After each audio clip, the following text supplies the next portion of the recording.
The NFTs in the collection take inspiration from iconic goals scored by 5 individual footballers, which will be minted into NFTs. The collection will be available on Crypto.com, Visa's exchange trading partner. Fans who wish to participate in the NFT auction can participate in the bidding process, which will remain open until the 8th of November. The collection will make its official debut during the FIFA Fan Festival, scheduled for later this month. The Fan Festival will begin on the 19th of November and end of 18th of December. The start of FIFA World Cup 2022 in Qatar has also sparked a rise in sports-related cryptocurrencies and fan tokens. Ruchi Sharma will tell us more about it. Over to you, Ruchi. Chiliz is an Ethereum token that powers Socio.com, a platform that lets users trade tokens to show their support for professional sports teams. CHZ is up by 4.6% in the last 24 hours. The surge in price, Chiliz leads the top 100 cryptocurrencies by market cap in gains as the majority of cryptocurrencies traded in red or saw minimal gains. The start of the FIFA World Cup 2022 in Qatar is scheduled for November 20th, and this has sparked a rise in sports-related cryptocurrencies and fan tokens. The planned Chiliz 2.0 upgrade might also be one of the reasons which has caused the Chiliz price to surge. With the update, developers will be able to launch their entertainment applications on Chiliz. Chiliz will tend to execute transactions more quickly, and their gas prices are roughly 200 times less expensive than Ethereum.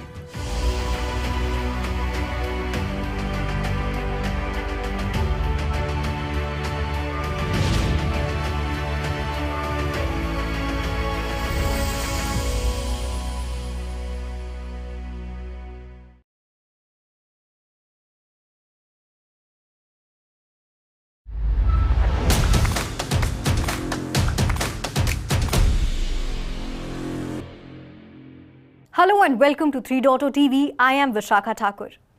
Metaverse was the buzzword of 2021. Various companies like Meta rebranded themselves to onboard the Metaverse trend. Recently, Mark Zuckerberg's net worth has dropped $71 billion this year. And according to our data, Metaverse platforms are struggling to retain users despite having multi-billion dollars worth of market caps. So to have a better understanding of the current scenario of the Metaverse market cap and to know what it is going to be 5 years down the line, we have invited Mr. Kunal Nandwani, who is a YPO member and a tech entrepreneur. He is a co-founder and CEO at Utrade Solutions and Hashcove. And previously, he has also worked in investment banking with Lehman Brothers and Nomura. Welcome to 3.0 TV, sir. Happy to be here. Thank you. It's a pleasure to have you, sir. So, sir, Metaverse is opening up transformative opportunities. Now, if we talk about the penetration level, what do you think is the penetration level of Metaverse globally in terms of usage? So, Metaverse so far is in very nascent stages. If I may define Metaverse very quickly, it's essentially the combination of the word meta and universe. This was coined in 1992 by a person called Neil Stephenson in one of his dystopian novels. So it's essentially a 3D virtual space where people are expected to start living in the next decade or so, or maybe a bit longer. How you have to imagine this is that whatever you're doing in the real physical world as we know it today, imagine you're doing everything in a virtual world. Imagine you're living in a virtual reality environment, artificially with some artificial augmentation, artificial reality, and you're not living in the physical world anymore, but all the characters you see in the cartoon movies or in the video games, you become one of them. You can upload your mind, your consciousness to internet, and you can become a character in it. That's what a metaverse would look like in the next few years to decades or so. Today, the penetration is very, very low. It's very, very early. Facebook has rebranded to Meta. Many other social media and gaming companies would follow similar trends. But it takes time to create the technology which will make the virtual world so engaging, so entertaining, so addictive that the real world would not be good enough. The real world we live in has physical boundaries and limitations. You know, if you see a road that is broken in Mumbai. It'll take them days, weeks, months, years to build them, right? But imagine you are living in a virtual reality world, and the software update could be done with a few changes of zeros and ones and a few changes of source code. The world would be way more interesting, way more engaging. And the first instance that we've seen how humans may act, react, live, spend time online is already here, thanks to internet, thanks to social media, thanks to gaming, etc. So because of all these trends that we've seen, people are spending hours and hours every day in interacting with people online, virtually, in different shapes and form. Imagine your whole life moves there. That's what metaverse is meant to be. Traction so far is very, very low. It's very, very early days. The graphics are not great. It's just like internet in 1995. Some people may remember, we used to have dial-up modems. We did not have the fast internet. We could only download a few images online. We could not do much more. But today, thanks to the improved speeds of internet, 4G, fiber-based internet, and satellite-based GPS, etc., we are able to do so many more things, watching live TV, doing this interview live online. Imagine in the future, there would be a virtual studio where you and I could be just characters living there with no physical bodies necessarily, but some representation of our bodies, some avatars as they are showing these days. It would be as real an experience as this is. So that's what metaverse would be, but the adoption and penetration so far is very low. It's very early days, but we are still living on the cusp of the physical boundary interfacing with the digital online world. The physical boundary eventually disappears. We all start living on the cloud, living in the internet, living in the virtual world. That's where it's headed. That's what the potential of metaverse is. So you explained it very well, and metaverse is the next generation of the web basically. So big companies like Meta and Apple are in the race to conquer metaverse, and these companies are really betting big on metaverse. So how many companies do you think are setting up technologies for metaverse, and which one of them has proved to be the best company or platform so far on a global level? So there is no winner so far. There are people who've done work in Web3 space in creating things like NFTs, non-fungible tokens, and some images, some avatars like that. There are people who have tried to create virtual lands like Decentraland, etc. Sandbox. So there are certain things like that which are happening. Facebook is still in early days. They've not released anything. The early videos that are coming out of Facebook's Meta platform are fairly basic. It's almost still like I said, 1995 internet. What internet we know today in 2022 is very different from what it was in 1995, when you had to wait for minutes to download a few kilobytes, right? The interface were not good. It's that level of the beginning right now.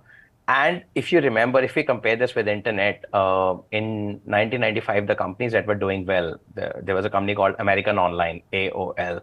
It doesn't exist anymore. So the early adopters, early companies that are going to invest into this will help certainly build this metaverse platforms, infrastructure, etc. But they may not be necessarily the winners. The eventual winners would be the ones who are able to execute in a few years' time, benefit from the inbuilt infrastructure that comes in with other platforms, and who can get most users somehow and give the most engaging experience.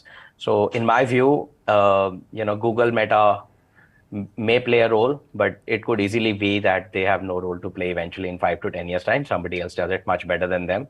And before that happens, I think a bigger thing has to happen, the convergence of faster internet. So not just 5G, which is coming out now or anytime soon, but also the 6, 7G, more satellite-based, GPS-based technologies to evolve, more cloud infrastructure to get better, secure, faster, etc. So the other converging speeds of computing, quantum computing, AI, faster internets have to play a big role into this. But and in today's world, it's hard to say who's the winner. There is no winner. It's just we're just forming the game. We're just forming the race. Time will tell in the next 5 to 10 years who could be the big platforms here. True. So I agree that 5G is going to play a big role in it. And as you spoke about Meta, so what do you think the criticism Meta is facing these days, the metaverse project of Meta, Horizon Worlds, what are your views on that? So I did not personally follow the Meta's criticism, the Facebook company, but generally speaking, there are challenges that the metaverse would introduce. Uh, in general, overall, the virtual reality world. I think what happens is that once we start living in that virtual world, we engage in social interactions, we work, we play, we get entertained in that world. I think the real life would start looking really dull. It would be less engaging. The graphics and physical boundaries would not be interesting. The metaverse would be highly addictive, and it will have much far-reaching consequences. Think about what social media has done in the last 2 decades. It has led to a major mental health breakdowns of people, right? So mental health has become a big issue, and primarily it's driven by social media. Now imagine if you're living in these virtual worlds which are so high on dopamine release in the brains and where we could be easily manipulated or we become hackable humans. I think what will happen is that we'll go down some rabbit hole of some sense.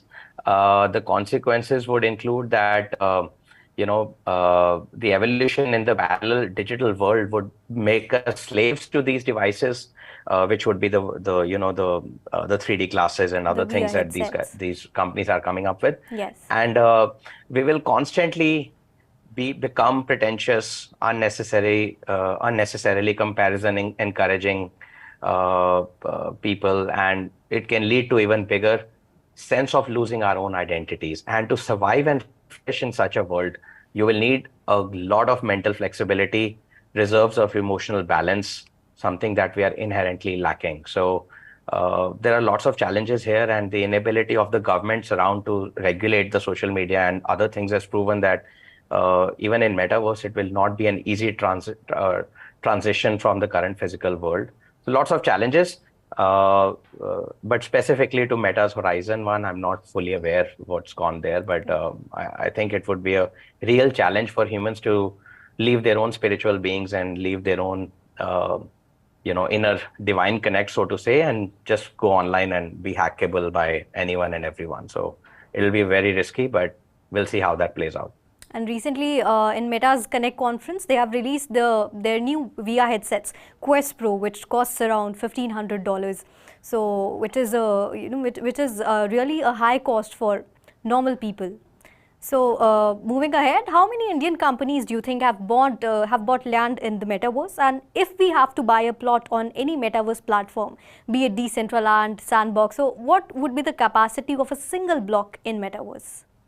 So I'm not aware that there is any such data that exists. And given the India's existing regulatory framework with where there are things like FEMA, Foreign Exchange Management Act, RBI's limitations of allowing any Indian citizen to buy or invest certain assets in a foreign country or in a virtual world. I think given the limitations, this data somehow does not exist as far as I'm aware. And it would be most likely the early adopters of cryptos, gamers, and the NFT guys who would be buying and investing some parts of their tokens into it in a most likely scenario. I do not think anybody would be using an Indian RTGS or UPI based payment to make such investment. So people are likely to be using more cryptos than not if they are doing this. There's no fixed data yet. There's no aggregate data available. Forget Indians, there's no global data as such available. But it's still, again, very, very early days, very, very smaller numbers. Only people who are willing to bet this or take early bets and take the risk of investing into such platforms might have invested and bought some lands and other digital assets, which may or may not exist in a few years' time, by the way, because it's too early. But if they do exist, if they do sustain and become the main platforms, then these assets could be worth a lot. But right now, unfortunately, I don't have any such data, and I don't think any such data exists. And I don't think the Indians are able to make these payments easily through the normal banking channels. They may be doing it through cryptos and all. But in terms of companies, as you're asking, a lot of companies, India is known for its information technology. IT services companies exist here, which are the largest in the world, like TCS and many others. All of them have a practice for new age technologies, whether it's Web3, cryptos, blockchain, NFTs, and now metaverse as well. So they are certainly helping some of their clients or some of the big American corporates into exploring or doing something they call proof of concepts for creating the virtual reality worlds, creating them and then helping them engage with their customers into coming onto such platforms. So many technology companies are certainly taking a plunge into this, given it's paid by their clients. But in terms of investments, I'm not sure how many people are buying such digital virtual assets as of now. So since you spoke about the investments, what is the current cost of development, and what do you think? Will it go down once it becomes widely accepted? Sure. Definitely that's a non-bit technology. The cost dropped 10 to 100 times within a 5 to 10 years period. If you think about developing a website in 1995, it would cost you close to $1 million. I do know someone who paid that much money in 1995, but today it's just a $2 GoDaddy hosting, WordPress, off you go. It's not more than a $10 thing.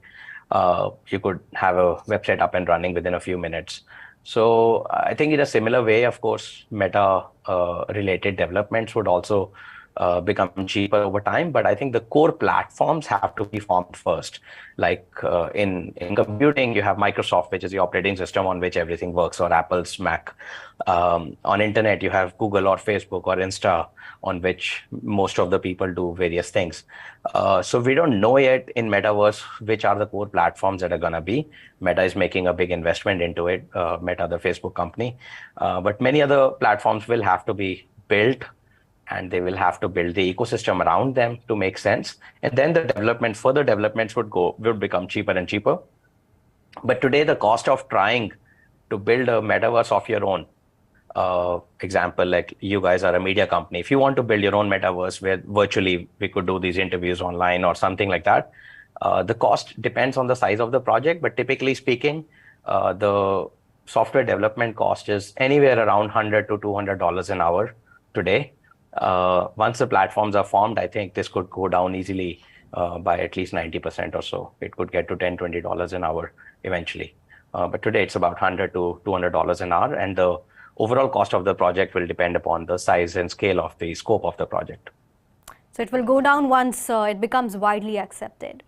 So how many Yes. people have started using Metaverse as a platform so far in India and globally? So I think, again, metaverse is just like Internet of 95. It's very early. People who are buying the Meta's glasses that you talked about, which cost like $1,500. People who are gaming virtually using such similar platform glasses, whether they're Oculus glasses, Meta, or any other companies. All those guys, Roblox is a company where you can do online metaverse-based games and stuff. Yes. So all those people who are buying such devices and stuff, so they would be mostly gamers, crypto guys, Web3 guys, or early adopters, corporates, or some innovative guys. So the number would be, you can count, it would not be more than a few thousands actually, if you think about how many of them are really using the metaverse for metaverse. And I'm not including any NFT buyouts here or any digital assets which are more blockchain linked or any crypto community as such.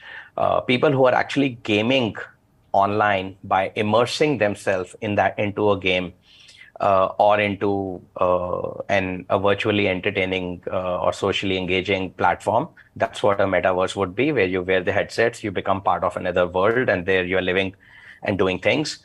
Probably a few thousands at best worldwide, not more, because that's the number of devices they are selling. And without these devices, you can't immerse yourself into such virtual worlds. So a few thousands max, if I have to take a bet, a few 100,000, not more. It's not even a million or a billion at all as of now. This would change. The glass would eventually may become free, and you would be charged for being part of the virtual world you choose to be in. And depending upon things you do, you would buy the further in-game, in the virtual world accessories, etc. That's how the companies would make money. But so far in the early days, it's only a few early adopters, typically gamers, who are mostly using it. So with this, countries too are betting big on the metaverse. So Dubai is becoming the center of Web3, with country having its own metaverse strategy. Now, where do you see Dubai in the next 5 years? So Dubai would continue to attract due to their low taxation, a supportive regulatory framework, and their already existing capital, access to capital, and lots of HNIs who've made a lot of money in the by investing into the Web3, cryptos, blockchain world. I think they would be a hot destination for sure, especially because their regulatory framework is very open, very collaborative, not too restrictive as of now, and so Dubai would play a role. In 5 years, it would be one of the top 3 or 5 favored destinations by all the metaverse development companies in some sense. They will have a big play, and given how they had been so forward-looking and future-thinking, I think they would certainly get some of the early big platforms coming out of Dubai. It's very possible, but given it's going to be eventually virtual, the physical world boundaries that we live in today may not exist in 10 years' time or 20 years' time. So, there would be not necessarily a Dubai or an India or a US or a Japan in the future. The boundaries may be driven by the one metaverse to another. You go in and live. But yeah, so far, 5 years' time, if you take a 5-year horizon, Dubai would certainly have a good play, and they would have some good companies coming out of there. So here, if we talk about India, what's the potential for academic institutions in India to use metaverse? So that's one of the very strong use cases of metaverse in my mind. Today, not everybody gets access to good quality education because a good teacher or a professor or a good tutor or a good academic institution can only educate so many people. But imagine if you could scale that impact by creating virtual environments where you don't have to physically move from a city to another city, which becomes a resource or a financial constraint for many people. Imagine if you could do this virtually and not just online, the Zoom kind of a call, but even sort of getting the feeling that you're sitting next to your professor or your tutor or whoever, and there are hundreds of kids out there and learning from someone. The virtual experience could become way more engaging than what internet offers today online, and you could do this from anywhere else in the country. I think one of the problems India has is the lack of educated population. This could actually be solved by a platform like Metaverse. I would wish and hope that somebody out there and the governments and other regulations supporting education could be solved at a wider scale in India, like India has led in UPI and many other Aadhaar and many other technologies. I wish they could lead in a virtual education experience like this through Metaverse and academic institutions. There would be a BYJU'S for Metaverse for sure. Some big company some company would move fast and do it very well. It's very likely in the next 10 years that this would happen. So major, big opportunity for everyone. All right. So how do you think the digital identities are going to play a role in shaping the metaverse forward? So digital identity is an interesting one. Before digital identity, I think we should think about what is our identity in the physical world today. In the physical world, my identity would be my name, my date of birth, my identity card, my passport, my nationality, etc. Maybe my caste, religion, etc. Right. In the virtual world, once we are able to upload our consciousness on internet somehow, or enter the world by wearing a headset, or somehow get there, I could have as many clones as I want. Possibly. I'm not sure if that would be desired or that would be the right thing, but I could have as many as I want. And there would be lots of new characters and creatures created just online. So the artificial intelligence would get an identity. I may have an identity. You may have an identity. There would be AI-led bots that will get an identity. It will be very interesting to see how humanity as a whole evolves. Do we evolve into another kind of a being which is way more superior collectively, or do we still stay different as individuals? So at the basic level, of course, we will all have some version of Aadhaar card, some version of Meta's identity number, some version of identifying individuals. But remains to be seen how this evolves, how it becomes different from the physical world, but at the same time becomes more challenging and somehow different in the virtual world when Now new characters are being born, new robots are going to be there, new bots, new AI, new characters, mergers of different individual identities. How that evolves the population, the people, the thought process, that remains to be seen. But the identity would become a very, very interesting and possibly conflict of interest among the humans versus the new generation of technology that we are creating. So what do you think is the current size of Metaverse, and what is it going to be 5 years down the line? So current size, I think, is very small, probably running into a few billions at most. If you think about the global GDP, the global economy every year, it's close to $80 trillion, depending on the year you look at. In 5 years' time, this 80 trillion may reach to, let's say, $100 trillion or 120. I think at least 5% could become metaverse. 5% of 100 trillion would be 5 trillion. So it's an easily a 5 trillion market in 5 years' time. Next 5 to 10 years, it's anybody's guess. 1 to 10 trillion is where it may end up. But what it becomes in the next 10, when all the supporting technologies and the virtual platforms become more engaging, the internets become faster, we don't need our bodies anymore. That's where the interest would come. That's where it would get really, really interesting and possibly life-changing for humanity. So what is the potential disruptive impact scale of Metaverse in the next 10 to 20 years? So the potential disruptive impact in a positive way is that humans would become, would lose out all the bad things they do collectively. Maybe there would be no wars. Maybe there would be no floods and famines and wildfires and so many other the healthcare challenges we face in the world. Maybe all of them would disappear, and the virtual world would be the utopian world we were all advancing towards. In the most ideal case, that may happen.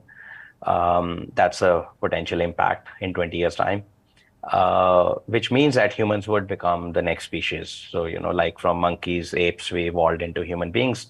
Now we are becoming some digital, virtual, human consciousness-led beings who are, some kind of a digital and human combination, culmination of a new identity. So maybe that's the evolution of humanity in the most positive way. Equally on the negative side, I think on the other hand, you can think about us just losing out our spiritual connect, our meaning of life, and we just become slaves to the technology and become easily manipulatable, hackable human beings, like what social media has shown us in the last 10 years. In the worst case, we'll just lose out the whole of the purpose of the humanity and the spiritual being that we are meant to be. We are already losing that inner connect today. We are just living in the external life, and the external life becomes virtual. It becomes very easy to hack and manipulate the human beings. We just remain hackable biological animals. So that's a worst case scenario. So I hope somewhere we'll be more on the brighter side than on the worst case side. So leaving the worst situations, the evolution of humanity in the most positive way. All right. So thank you so much, sir, for being on 3.0 TV and sharing your views and knowledge with our viewers. It was really great having you on the show. Thank you. Thank you. So this was Mr. Kunal Nandwani, co-founder and CEO at U-Trade Solutions and Hashcove. He gave us an insight to the current scenario of the metaverse market and what it is going to be 5 years down the line. Keep watching 3.0 TV for more such interviews, and do not forget to like, subscribe and share to our channel. And for instant updates, do press the bell icon. This is me, Vishakha, signing off.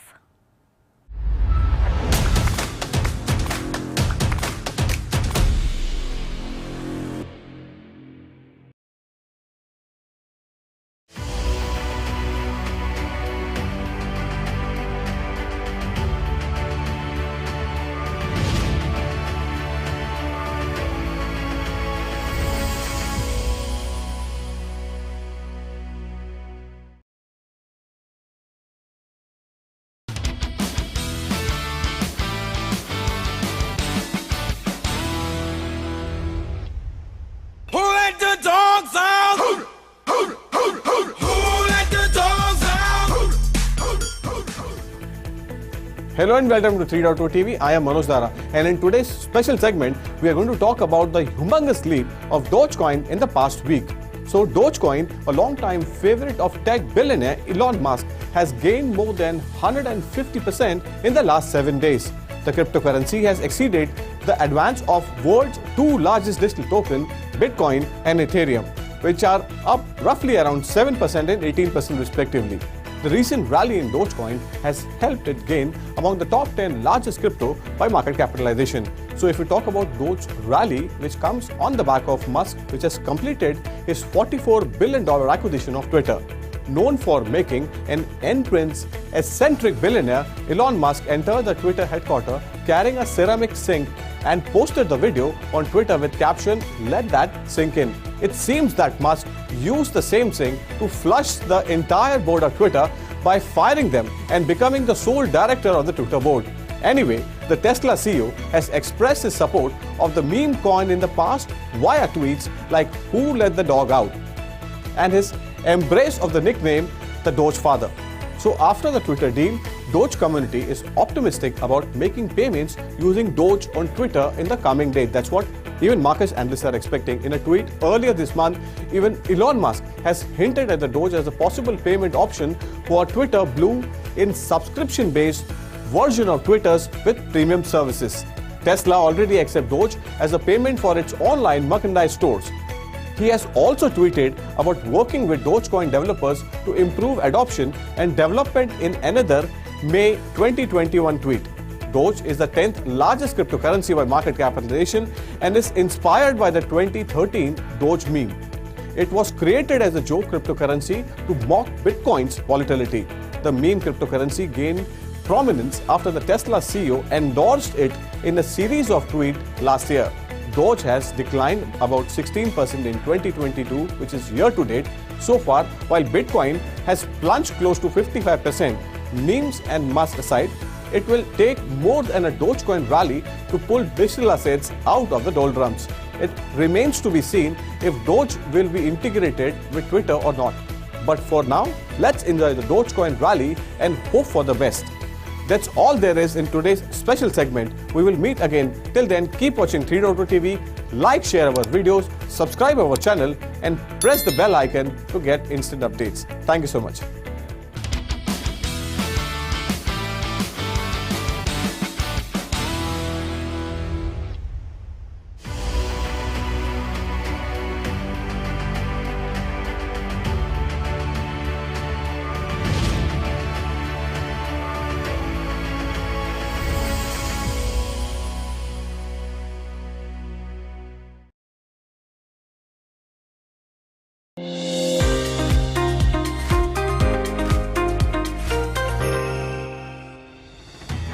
Welcome to 3.0 TV. मैं हूं रुचि शर्मा।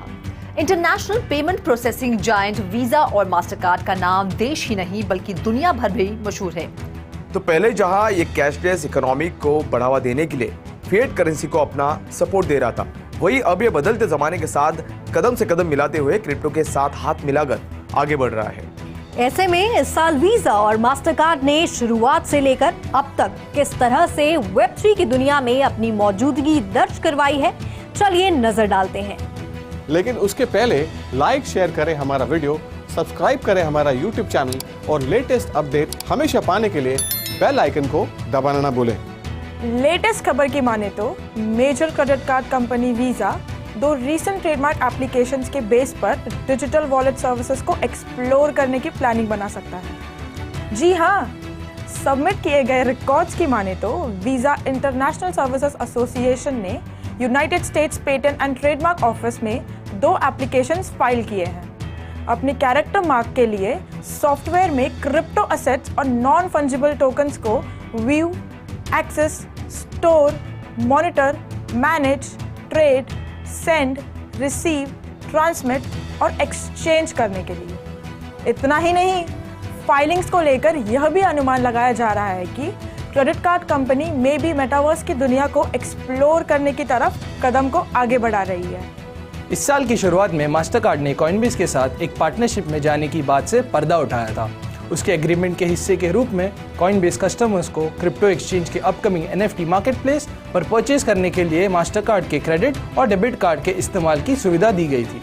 इसके तुरंत बाद crypto focus enterprise payment platform tribal credit ने visa के साथ हाथ मिलाया ताकि वह लैटिन अमेरिका में मौजूद अपने स्मॉल और मीडियम साइज एंटरप्राइजेस के क्रेडिट और फाइनेंसिंग ऑप्शन को एक्सपांड कर सके, जो ट्रेडिशनल पेमेंट प्रोवाइडर्स और ब्लॉकचेन इंडस्ट्री के बीच बढ़ते तालमेल पर रोशनी डालता है। वीजा के साथ पार्टनरशिप ट्राइबल को Mexico, Brazil, Colombia, Argentina, Chile, Peru, Panama, Uruguay और डोमिनिकन रिपब्लिक के साथ लैटिन अमेरिका में लोकल डिनोमिनेशंस और करेंसीज में बिजनेसेस क्रेडिट कार्ड्स जारी करने की अनुमति देती है।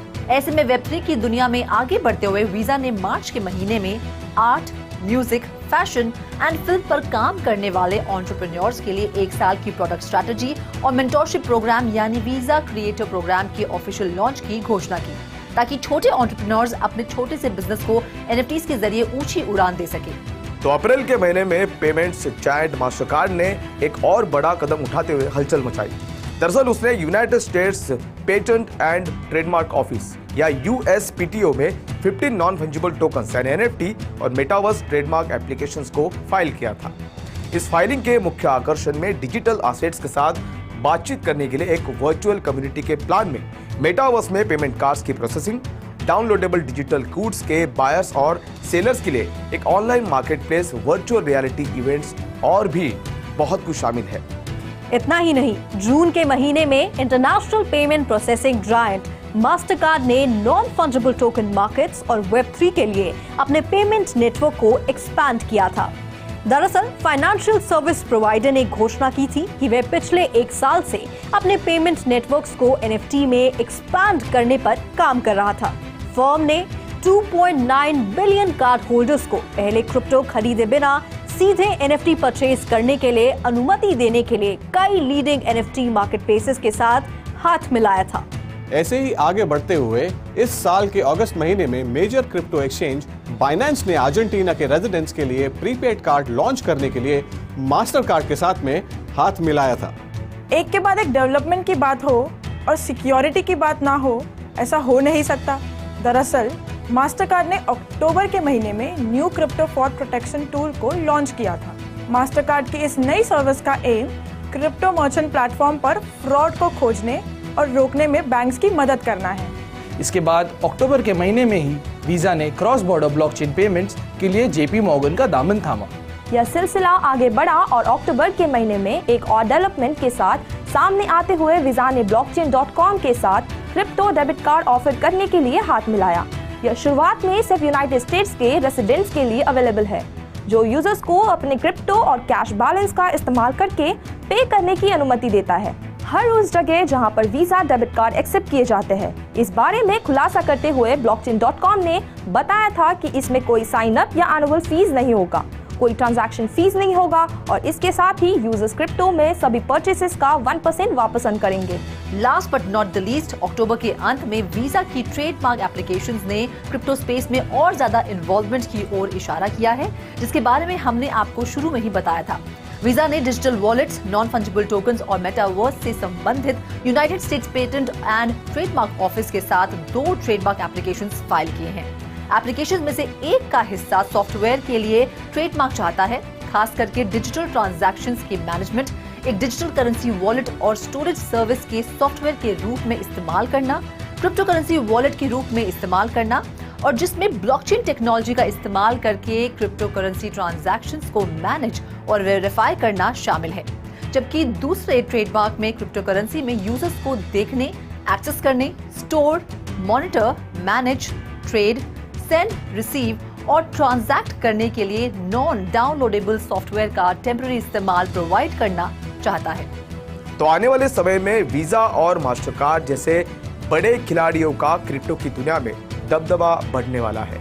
वो दिन दूर नहीं है जब आमतौर पर कार्ड के जरिए फिएट करेंसी के इस्तेमाल की तरह ही हम क्रिप्टो के जरिए पेमेंट करते नजर आने वाले हैं। ऐसे में इसके आने वाले हर डेवलपमेंट पर नजर रखते हुए हम आपको वेब3 की दुनिया से जुड़ी सभी खबरों से रखेंगे अपडेट। तब तक के लिए लाइक एंड शेयर करें हमारा वीडियो, सब्सक्राइब करें हमारा यूट्यूब चैनल। लेटेस्ट अपडेट्स हमेशा पाने के लिए बेल आइकन दबाना न भूलें। तो हाल फिलहाल के लिए बस इतना ही। मैं संदीप कसालकर फिलहाल आपसे विदा लेता हूँ। Do watch 3.0 TV।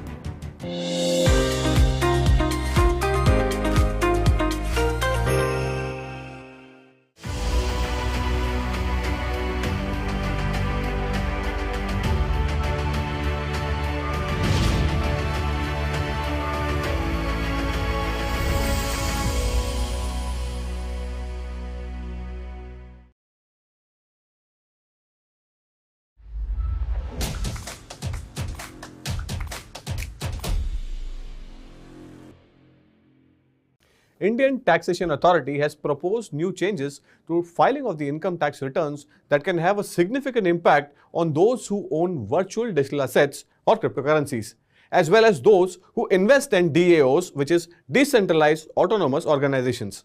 CBDT has proposed a new common tax return that largely consolidates existing income tax returns in order to make the process more efficient. However, the proposal also seeks information from Indians living abroad about any business connections they may have in India, as well as whether that entity has a significant economic presence in India, particularly businesses from which they derive income. So to explain this entire episode, we have invited Mr. Indy Sarkar from TaxCrypt. He is the co-founder of TaxCrypt. Sir, welcome on 3.0 TV. Thank you so much, Manoj. So, if you can just explain this for our viewers, sir. What is the implication of this recent announcement as the Indian accounting taxation or taxing crypto income from businesses which are headquartered elsewhere? What is the impact as far as India is concerned, sir? So there are actually two components to this, Manoj. The first one is leading on from the February announcement where there was explicit recognition of crypto earnings for taxation. The income tax form, the ITR form, as most people would know it as, had no specific explicit section to capture crypto earnings. And therefore, the only way one could use that form was to put all crypto earnings in the other income section and therefore apply tax rules. All right. What this is really to make it more explicit. This change to the form was certainly expected. Therefore, no surprises on that front to recognize crypto as separate line items in your ITR forms. The second question which you ask is around foreigners having Indian business practices is more around somewhat not entirely related to crypto, but I believe it's to do with the whole POEM rules which apply, permanent establishment, what is considered as place of what I call decision making. And therefore, they wish to see whether if India is the place of decision making for income generated in the US, then the India Tax Authorities wishes to have transparency around that. And the POEM rules apply, on both sides, US, India, or any other country. All tax regimes wish to, look at that from their perspective. So, sir, are you mentioning about the trade which is actually originating from, say, for example, in India or outside India? That's what you're referring to? That's if you are generating crypto income. I mean, there are two separate aspects almost. If you're generating crypto income as a foreign, let's say as a non-resident Indian, and your crypto earnings are being generated in India through a account holding in India, then you are liable for taxes for local income generated like any other income that you would have to generate. Perfect. In short, sir, what is the crux or the takeaway from this announcement for a common man who is actually reading this announcement for the first time? The crux is, देखिए, जिनके पास crypto income generate हो रहा है, you are now being brought into a proper institutional framework for paying your taxes and accounting for your crypto activity. All right. So if you talk about digital assets and the way forward, since we are talking about cryptocurrencies on a broad base and its tax implication, this show is to simplify, what is the meaning of tax for our viewers. So there are a lot of individuals who hold digital assets maybe in several forms, centralized exchange and decentralized exchange as well. So what is the prime difference between centralized exchange and the decentralized exchange? Sir, if you can just highlight as far as the taxation is concerned. From a taxation perspective, the tax authority makes no distinction between your wallet holdings in a DeFi, as it's known as decentralized wallets, or your centralized wallets. The primary difference between a DeFi and a CeFi account is the DeFi is, in the real sense of the word, decentralized. It's sitting on the network, and you have direct access to your holdings. In a CeFi environment, you are part of an institution. You are holding an account with another institution, which on your behalf is providing you a wallet and holding your assets within those wallets. One is regulated and comes under the kind of KYC norms and rules and regulations that apply in India. which is the CeFi wallets. And the DeFi today is very difficult. There's no explicit recognition of how to regulate it because there are no KYC norms that apply to DeFi wallets. But as a tax, if you're a law-abiding citizen that wishes to pay taxes, as per the rules, then you have to disclose your DeFi activity as well. So since we are talking about, you mentioned about the DeFi wallet and the trading activity. So does DeFi trading exempt an individual or trader or an investor from paying taxes? Not at all. In fact, the government is very clear on this. Any crypto income generated, whether be it from CeFi or DeFi wallets, are all liable for taxes. So one more question on this DeFi, since you have mentioned about, can you just explain this? Can an investor or a trader, or for that matter, a long-term investor, short-term investor, can get away by not disclosing his DeFi activities and avoid taxes? If you think about it in the strictest sense of the word, because there are no KYC norms and DeFi wallet addresses are anonymous addresses, people might take the call that I will not disclose my DeFi holdings. But the minute you're withdrawing crypto holdings or converting crypto holdings to fiat currency from a DeFi wallet, you have to bring it into the mainstream banking system. And therefore, you will leave behind a trail which would lead to questions being asked.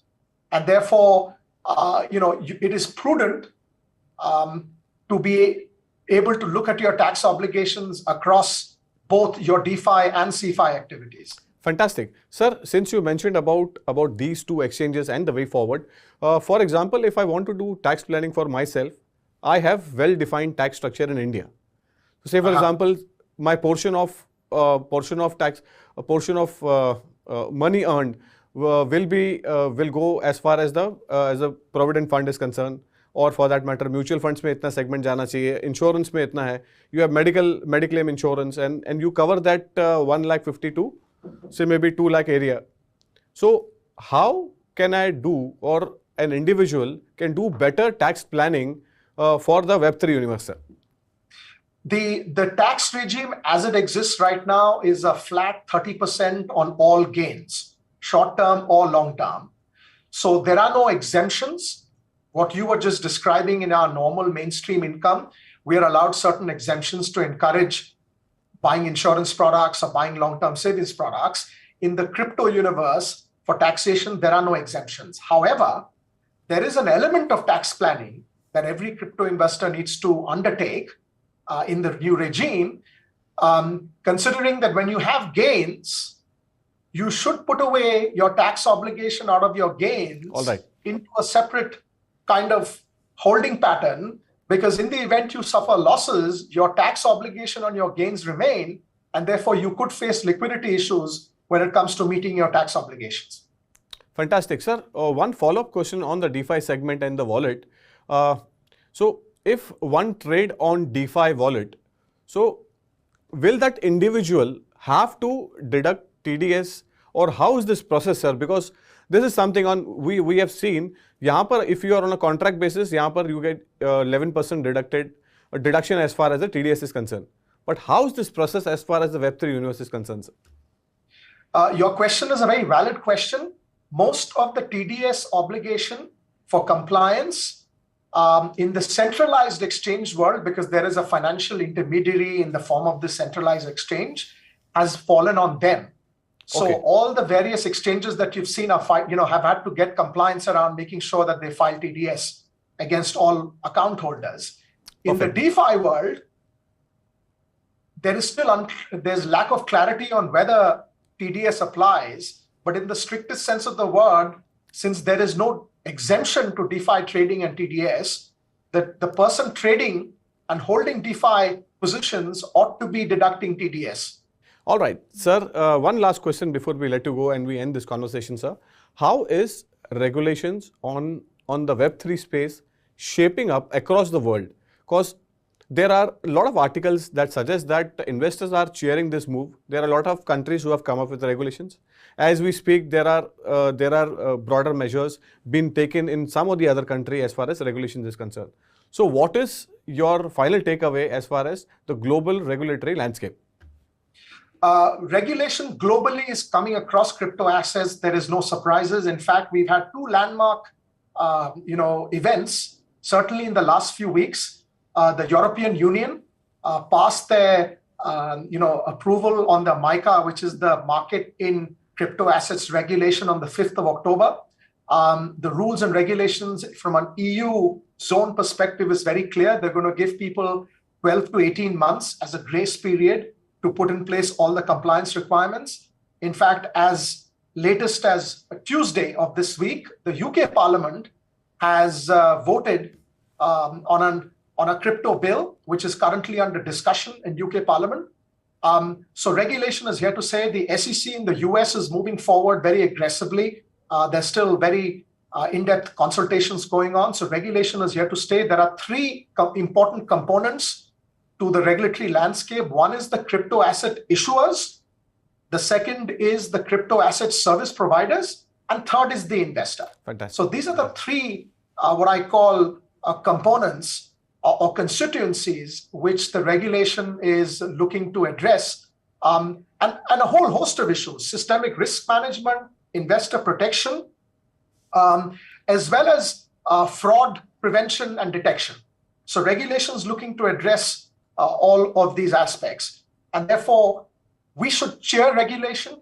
Regulation is a good thing because it's explicit recognition of the industry, and I think overall good for the long-term health of the crypto industry. Regulations is good for the long-term health. That's the word coming in from Indy Sarkar. Thank you so much, sir, for educating our viewers as far as the global taxation is concerned, how an individual is supposed to plan his taxes as far as the Web3 universe is concerned. Thank you so much, sir, for being part of this second episode on the Tax Buzz. Thank you so much. Thank you so much, Manoj. Thanks for having me.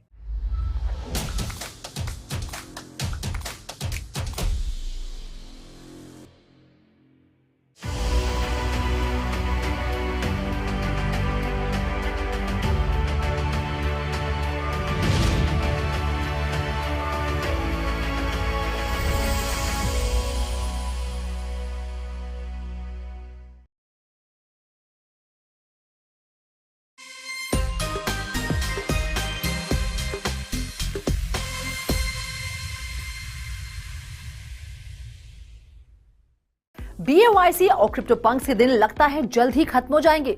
जी हाँ, कोई है जिसने आते ही BAYC और CryptoPunks के सिंहासन को ना सिर्फ हिला दिया है, बल्कि उनका नंबर 1 का टाइटल भी छीनने की तैयारी में है ये नया NFT हीरो, जिसने आते ही NFT मार्केट में जबरदस्त खलबली मचा दी है। जी हाँ, हम बात कर रहे हैं gamified NFT art project art gobblers की, जिसने ऐसी धमाकेदार एंट्री की है कि देखने वालों के होश उड़ गए हैं। 1 नवंबर को लॉन्च हुए आर्ट गॉबलर्स ने लॉन्च होने के महज 24 घंटों में ना सिर्फ ट्रेडिंग वॉल्यूम के सारे रिकॉर्ड तोड़ दिए, बल्कि BAYC और CryptoPunks जैसे प्रीमियम NFT प्रोजेक्ट्स को जोरदार मात दी। आपको जानकर हैरानी होगी कि लॉन्च के पहले ही दिन आर्ट गॉबलर्स ने ट्रांजैक्शनल वॉल्यूम में 12,000 ETH का आंकड़ा पार कर लिया। 12,000 ETH यानी $19 मिलियन। इतना ही नहीं, 12.5 ETH के फ्लोर प्राइस के साथ आर्ट गॉबलर्स NFT मार्केटप्लेस OpenSea पर मौजूद तमाम ब्लू चिप NFTs को पीछे छोड़ते हुए नंबर 1 के पायदान पर रहे। कुछ ऐसी शानदार रही आर्ट गॉबलर्स की ग्रैंड एंट्री। चलिए अब आपको थोड़ा इस NFT के बारे में भी बता देते हैं। दरअसल crypto venture capital firm paradigm और रिकी एंड मॉर्टी के को क्रिएटर जस्टिन रॉयलैंड के साथ पार्टनरशिप में क्रिएट की गई है ये NFT गॉबलर्स NFT कलेक्शन। अपने फाउंडिंग बोर्ड की तरह ही ये NFT कलेक्शन भी कोई रेगुलर NFT नहीं है। तो वो क्या बातें हैं जो बनाती है इस NFT को सबसे अलग, सबसे हटकर? चलिए बताते हैं आपको। पैराडिम के व्हाइट पेपर के मुताबिक ये एक डिसेंट्रलाइज्ड आर्ट फैक्ट्री है जिसे ओन करते हैं एलियंस। इस आर्ट को फॉर्म करने का तरीका भी बेहद नायाब है। आर्टिस्ट कूल आर्ट क्रिएट करते हैं, फिर गॉबलर्स उस आर्ट को निगल जाते हैं। इससे गॉबलर्स को कल्चरल रेलेवेंस मिलती है। ऐसे में कलेक्टर्स के बीच इसकी डिमांड बढ़ती है, जो आर्टिस्ट के लिए और ज्यादा कूलर आर्ट बनाने के लिए इंसेंटिव की तरह काम करती है। भाई मजे की बात तो ये है कि ये NFT प्रोजेक्ट होने के साथ साथ एक ऑन चेन गेम भी है। अब सवाल उठता है कि इसमें कितनी NFTs हैं। तो हम आपको बता दें कि गॉबलर्स ऑलरेडी एग्जिस्टिंग NFT अवतार्स हैं जो दूसरे आर्ट को खा सकते हैं, यानी किसी NFT को। फिर वही आर्ट वर्क गॉबलर्स की आर्ट बेली कलेक्शन में जुड़ जाता है, जिससे एक और नई NFT तैयार हो जाती है। अब आपका सवाल होगा कि ये आर्ट वर्क मिलते कैसे हैं? तो इसका जवाब है एक थर्ड NFT के जरिए। आप आर्ट गॉबलर्स के नेटिव टोकन गो के इस्तेमाल से ब्लैंक पेजेस खरीद सकते हैं आर्ट बनाने के लिए। वैसे ये ब्लैंक पेजेस भी इन गेम NFT हैं, जिन्हें रिसोर्स के तौर पर यूज किया जाता है आर्ट जनरेशन के लिए। वैसे आपको सुनकर हैरानी होगी कि आर्ट गॉबलर्स के पास कोई रोड मैप नहीं है। प्रोजेक्ट फाउंडर्स की माने तो आर्ट गॉबलर्स एक फिनिश्ड प्रोडक्ट है, जिसे ऐसे डिजाइन किया गया है ताकि एक सेल्फ सस्टेनिंग इकोसिस्टम बूटस्ट्रैप किया जा सके। ना तो फाउंडर्स और ना ही आर्ट गॉबलर्स की टीम इस फ्री मिंट के बाद कुछ नया क्रिएट करने की प्लानिंग कर रही है। ऐसे में टीम आगे क्या करेगी और कैसा परफॉर्म करेगी? क्या ये वाकई आने वाले वक्त में ब्लू चिप NFTs के लिए बड़ा खतरा साबित होगी या नहीं? ये तो वक्त ही बताएगा। इस खास स्टोरी में फिलहाल इतना ही। This is me Ruchi Sharma signing off. Do like, share and subscribe to 3.0 TV. Have a great day.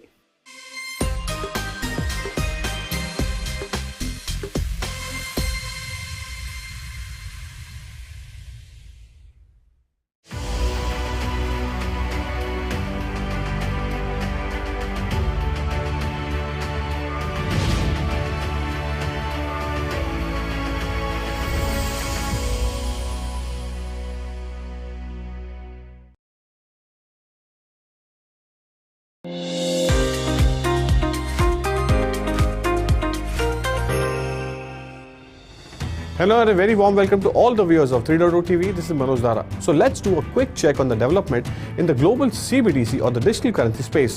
So India began its journey in digital currency last week by launching the e-rupee pilot project for the wholesale segment, which is primarily used by financial institutions and the international banks. Introduction of retail CBDC is expected very soon. If we talk about South Korea, after completing 10-month experiment in its digital won, has moved one step ahead. On Monday, the Bank of Korea, the country's central bank, developed a program that facilitates cross-border remittance by linking different central bank digital currencies from other countries.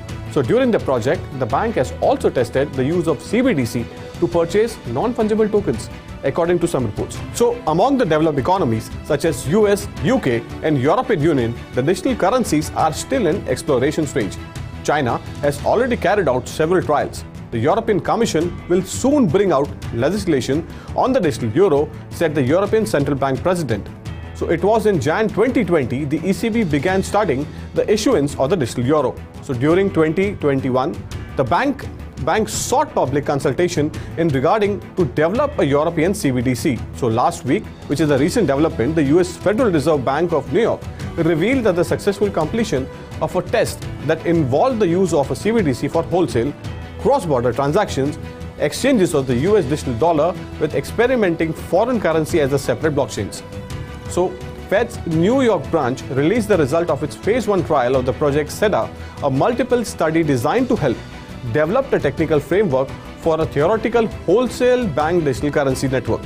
So the project SEDA is the inaugural study being conducted by the New York Innovative Center, which is NYIC, and is intended to explore fundamental design and choices and modular technique features of a possible US CBDC. Security, speed, interoperability, and ledger designs are the key focus of this research. Coming back to India, the wholesale segment, which is e-rupee traded clock transactions, worth 500 crores in the GSEC on Monday. Although the pace of digital remittance are slow, but are well on course to accelerate. That's all there is in special segment of this CBDC. This is Manoj Dara signing off, but keep watching 3.0 TV for more such interesting updates. Thank you.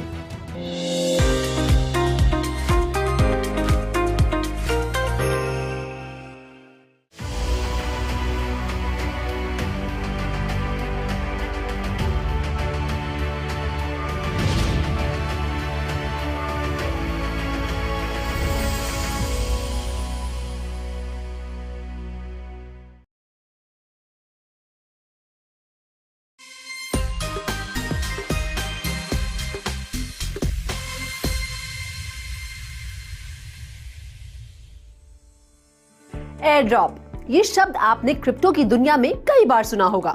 Recently board app याcht club ने अपने NFT holders के लिए app ecosystem का native ERC20 token app coin air drop किया था। वहीं दूसरी तरफ 2022 में क्रिप्टो मार्केट में खलबली मचाने वाले टेरा लूना के $40 बिलियन के कोलैप्स के बाद डो क्वॉन ने हार्ड फोर्क के थ्रू टेरा लूना 2.0 टोकन को एयर ड्रॉप कर सुर्खियां बटोरी थी। तो चलिए आपको बताते हैं क्या है एयर ड्रॉप, कैसे काम करता है और इसका यूज कैसे और कौन करता है। तो पहला और सबसे बड़ा सवाल, क्रिप्टो एयर ड्रॉप क्या है? तो क्रिप्टो एयर ड्रॉप तब होता है जब कोई क्रिप्टो प्लेटफॉर्म डेवलपर फ्री में कॉइन्स और टोकन्स देता है। अरे वाह, क्या बात है। अब आप सोच रहे होंगे कि भला टोकन फ्री में देने के पीछे की वजह क्या है? तो सिंपल वर्ड्स में ये एक मार्केटिंग स्ट्रेटजी है। इन शॉर्ट, डेवलपर्स चाहते हैं लोग खुश हो ये देखकर कि फ्री में उनके अकाउंट में कॉइन ऐड हो गए हैं। क्रिप्टो एयर ड्रॉप 2017 के इनिशियल कॉइन ऑफरिंग्स बूम के दौरान पॉपुलर हुए थे, लेकिन आज भी कई क्रिप्टो प्रोजेक्ट्स द्वारा इसे मार्केटिंग स्ट्रेटजी के रूप में इस्तेमाल किया जाता है। एग्जाम्पल के तौर पर लूना 2.0 टोकन को रिसेंटली उनकी ओल्ड ब्लॉकचेन पर मौजूद होल्डर्स के लिए एयर ड्रॉप किया गया था, जिसके पीछे का मकसद था हाल ही में हुए टेरा लूना क्रैश से नुकसान को इस एयर ड्रॉप के जरिए कुछ हद तक कवर करना। टेरा द्वारा अपने पुराने होल्डर्स को लूना 2.0 टोकन देने के प्रोसेस को रेट्रोएक्टिव ड्रॉप भी कहा जा सकता है। ऐसा इसलिए क्योंकि टेरा ने अपने प्रीवियस वॉलेट होल्डर्स की लिस्ट पर काम करते हुए किसी पर्पस के साथ ये एयर ड्रॉप किया। अगला सवाल, क्रिप्टो एयर ड्रॉप्स कैसे काम करते हैं? अलग अलग टाइप के क्रिप्टो एयर ड्रॉप्स होते हैं, लेकिन यूजुअली क्रिप्टो करेंसी का एक स्मॉल अमाउंट कई वॉलेट्स में डिस्ट्रीब्यूट किया जाता है और ज्यादातर इस काम को अंजाम देने के लिए इथेरियम और बाइनेंस स्मार्ट चेन का इस्तेमाल किया जाता है। हालांकि ऐसा बहुत कम हुआ है, लेकिन कई बार कुछ प्रोजेक्ट्स ने कॉइन और टोकन की जगह NFTs एयर ड्रॉप की हैं। वैसे कई प्रोजेक्ट्स डेवलपर्स कलेक्टर्स से बिना कुछ मांगे कॉइन्स और टोकन्स डिस्ट्रीब्यूट करते हैं, तो कुछ प्रोजेक्ट्स में कलेक्टर्स को एयर ड्रॉप क्लेम करने के लिए कुछ टास्क करने पड़ते हैं। तो क्या होते हैं ये टास्क? इसमें सोशल मीडिया अकाउंट्स को फॉलो करना, न्यूज़लेटर को सब्सक्राइब करना और कई बार कॉइन्स के मिनिमम अमाउंट को वॉलेट में होल्ड करना शामिल होता है। हालांकि इस बात की कोई गारंटी नहीं होती कि हर किसी को एयर ड्रॉप के रूप में टोकन्स मिलेंगे। और अब बात करते हैं बहुत कम यूज की जाने वाली NFT एयर ड्रॉप की। इस तरह का एयर ड्रॉप टोकन की कीमत को बढ़ाने के लिए किया जाता है ताकि प्रोजेक्ट को पब्लिसिटी मिल सके। एग्जाम्पल के तौर पर Arora coin first ever free NFT air drop था। इस तरह से एयर ड्रॉप के समय साइन अप करने वाले सभी लोगों को 31.80 AUR फ्री मिले थे। अनफॉर्चुनेटली ये project one of its kind होने के कारण अनसक्सेसफुल रहा था, सो नेचुरली अरोरा टोकन के प्राइस में भारी गिरावट देखने को मिली। अब ये मत समझिए कि सभी के साथ ऐसा होता है, क्योंकि सभी एयर ड्रॉप अनसक्सेसफुल नहीं होते।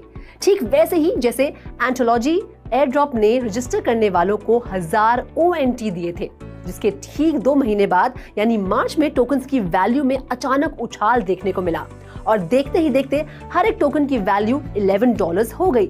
यानी हर रजिस्टर्ड मेंबर को टोकन की सेल के जरिए $11,000 का फायदा हुआ। और अब बात टाइप्स ऑफ एयर ड्रॉप्स की। किसी भी काम को करने के एक से ज्यादा तरीके होते हैं, ठीक उसी तरह से क्रिप्टो एयर ड्रॉप में भी कई तरह के ऑप्शंस मौजूद हैं। ऐसे में स्टैंडर्ड एयर ड्रॉप को छोड़ दे तो सिंपली कई वॉलेट्स में क्रिप्टो ट्रांसफर किए जाने के लिए bounty, exclusive, holder air drops, retroactive air drops, governance और यूटिलिटी टोकन्स के तरीकों का इस्तेमाल किया जाता है। So let's explore all kinds of air drops और पता करते हैं कि ये किस तरह से काम करते हैं। सबसे पहले बात बाउंटी एयर ड्रॉप की।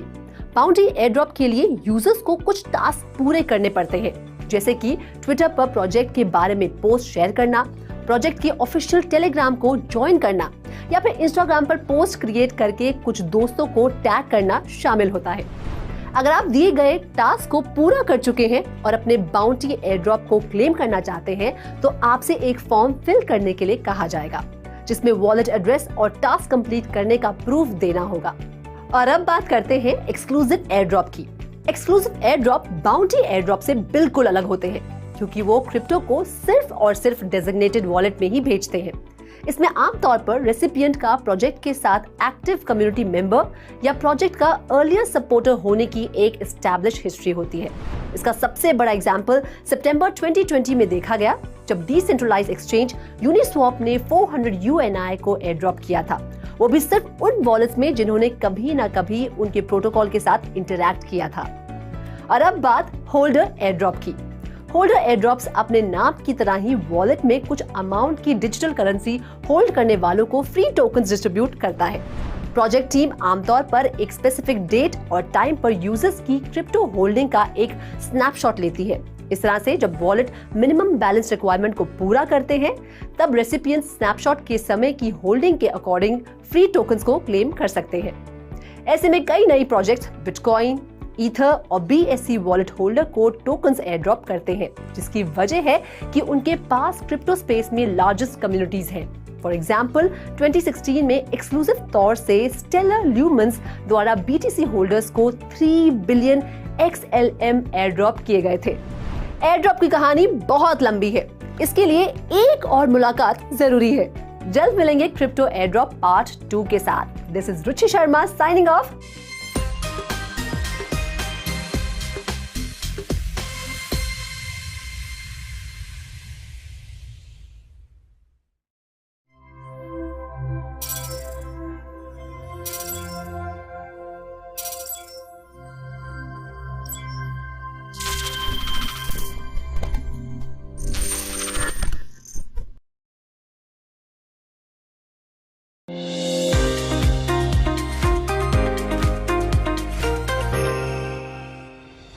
Hello and welcome to 3.0 TV. I am your host Manoj Dara, and in today's special segment is about face-off between the two biggest brands in the crypto universe, Binance and FTX.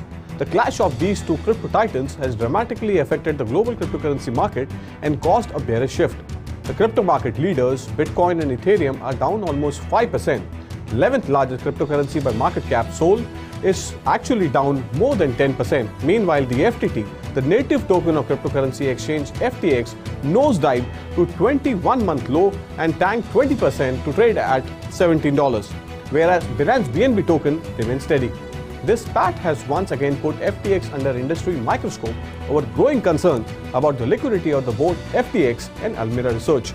The exchange has faced a massive stablecoin exodus, with 451 million being sent off its main platform during the last week. Meanwhile, Binance has seen an inflow of $411 million in stablecoin over the last week.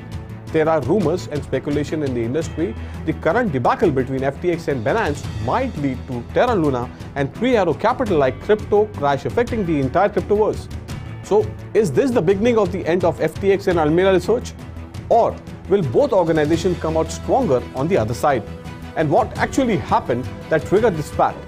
Well, it all started with the Twitter feud between Binance CEO Changpeng Zhao and CEO of FTX exchange Sam Bankman-Fried. This spat between CZ and SBF is driven by third party by the name of CoinDesk. Yes, CoinDesk published a story on 2nd November about FTX sister company Alameda Research and FTX native token FTT. So what was in that story that led to Changpeng Zhao to declare that Binance is going to sell off its FTX token holding worth over $500 million? So let's find out. Basically, billionaire Sam Bankman-Fried's cryptocurrency empire is officially broken into two main parts, FTX exchange and its trading firm Alameda Research. According to a private financial document reviewed by CoinDesk, Alameda has $14.6 billion of assets as of June 30th. 14.6 billion. That's a giant number, right? But yes, there is a big but in Alameda's balance sheet. Alameda's single biggest asset is $3.66 billion of unlocked FTT and $2.16 billion pile of FTT collateral, and there are more FTX token which is among its $8 billion of liabilities, including $1.2 billion in the Solana token and a further $3.37 billion in unidentified crypto against just $134 million in cash in hand as on June 2022. The CoinDesk has actually reported this. So why $5.82 billion of FTX token on Alameda's balance sheet is so alarming? Well, do you remember the bankrupt crypto lender Celsius Network and the crypto crash? Celsius has been accused of artificially inflating its balance sheet by manipulating its own native token, CEL. On hindsight, based on the CoinDesk story, Alameda Research seemed to do the exact same thing by manipulating FTX native token FTT on its balance sheet. $14.6 billion in assets on balance sheet with just $134 million in cash on hand. Well, that math just doesn't add up, and it's what spooked Jinping Zhao to wash his hands off FTT. You must be thinking why Binance is holding its competitor FTX native token in the first place. Well, as CZ mentioned in its tweet, a part of Binance's exit from FTX equity last year, Binance received roughly $2.1 billion USD equivalent of BSUD and FTT. Despite this spat, CZ maintained that has moved to unload FTT should not be perceived as an attack against its competitor.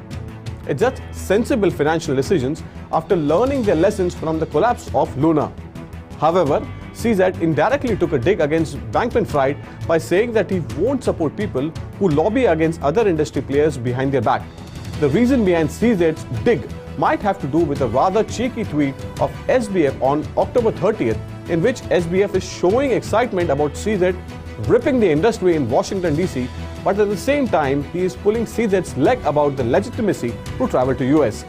Meanwhile, Almeida's chief executive Caroline Ellison tweeted on November 6th to seemingly confirm the veracity of the CoinDesk document, but also said that it has given an incomplete picture. In response to Binance's announcement that it would be dumping its FTT holding, Almeida's CEO suggested buying the tokens and arrested a price freefall. However, in a tweet on 7th November, Zhao appeared to rebuff Ellison's offer, saying Binance would stay in the free market. So Binance has already started liquidating its FTT holding, and it seems that tremors of the clash between Binance and FTX is now affecting the global cryptocurrency market. So there is a speculation that 10% nosedive of Sol token might be tried to Sam Bankman-Fried's FTX exchange and its trading firm Alameda Research. Sol is Almeida's second largest holding, and one theory is that Alameda might try to dump its Sol token in a bid to raise fresh liquidity. However, FTX CEO has tried to squash rumors about FTX and Almeida's insolvency by tweeting that the FTX and its assets are fine and they will continue to process all the withdrawals. Sam Bankman-Fried also accused Jinping Zhao of spreading false rumors about insolvency and trying to make advantage of the ongoing situation. But for a moment, it seemed that the spat between FTX and Binance might go thermonuclear, but as they say, cooler heads prevail, and that's what's happening here. So Sam Bankman-Fried posted series of tweets downplaying the animosity between them. So in response, Jinping Zhao's reaction has also been somewhat less adversarial. Sam Bankman-Fried in his latest tweet targeted CZ and expressed his wish to work together for the ecosystem, despite the fact that the two gunslingers of the crypto Wild West hostling back their guns for peace. We must not forget the reason why this entire spat started. So far, it seems that the Alameda Research has artificially inflated its balance sheet by manipulating FTX native token FTT. We would like to believe that Alameda Chief Executive Caroline Ellison's claim that Alameda has over $10 billion of assets that aren't reflecting in its balance sheet. But the question remains, why aren't these reflecting on its balance sheet? We don't have all the answer as the issue is ongoing, and so far neither Sam Bankman-Fried of FTX nor Caroline Ellison of the Alameda Research has given satisfactory explanation.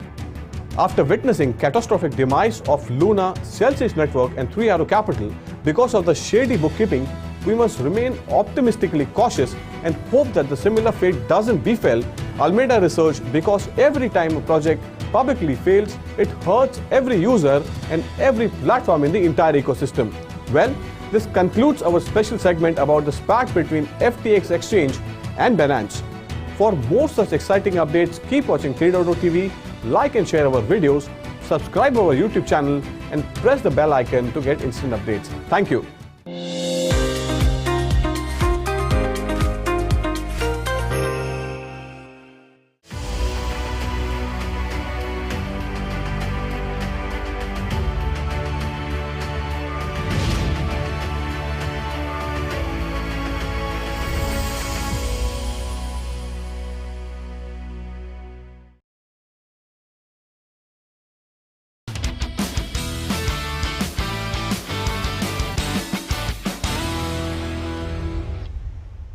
Hello and welcome to 3.0 TV. मैं हूं मनोज दारा और मैं हूं रुचि शर्मा।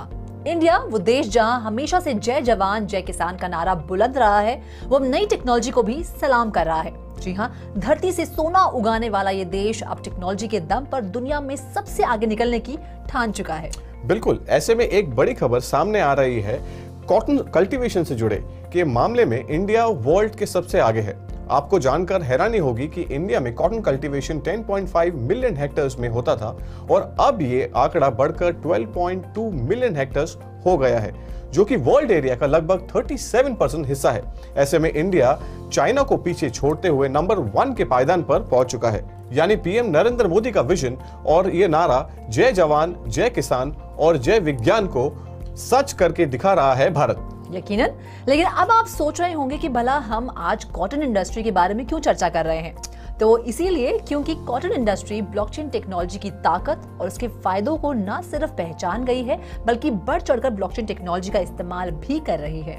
बिल्कुल, नई technology के साथ कौन अपने देश को आगे बढ़ते हुए नहीं देखना चाहता है। कुछ ऐसे ही विजन रखते हैं हमारे union minister of textile, commerce and industry Shri Piyush Goyal ji, जिन्होंने कॉटन इंडस्ट्री में स्टेक होल्डर्स से अर्ज किया है कि वो कंज्यूमर्स को हाईएस्ट क्वालिटी एंश्योर करने के लिए ब्लॉकचेन टेक्नोलॉजी के इस्तेमाल को एक्सप्लोर करें। जी हाँ मनोज, पीयूष गोयल ने federation of Telangana chambers of commerce and industry conference में बात करते हुए कहा कि फार्म टू फॉरेन में कॉटन की ट्रेसेबिलिटी बढ़ाने के लिए ब्लॉकचेन टेक्नोलॉजी पर विचार किया जा रहा है और इसे शुरुआत में छोटे पैमाने पर आजमाया जाएगा और फिर वक्त के साथ इसे एक्सपैंड किया जाएगा। रुचि, लेकिन ये बहुत बड़ी और अच्छी बात है और ये तो होना ही था, क्योंकि ब्लॉकचेन टेक्नोलॉजी के इनहेरेंट नेचर को बदलते हुए मैन्युफैक्चरिंग प्रोसेसेस से लेकर प्रोडक्ट्स का शेल्फ्स पर पहुंचने तक का ये जो सारा सफर है, नजर रखने में ब्लॉकचेन टेक्नोलॉजी के इस्तेमाल ने पिछले 1 साल में तेजी देखी गई है।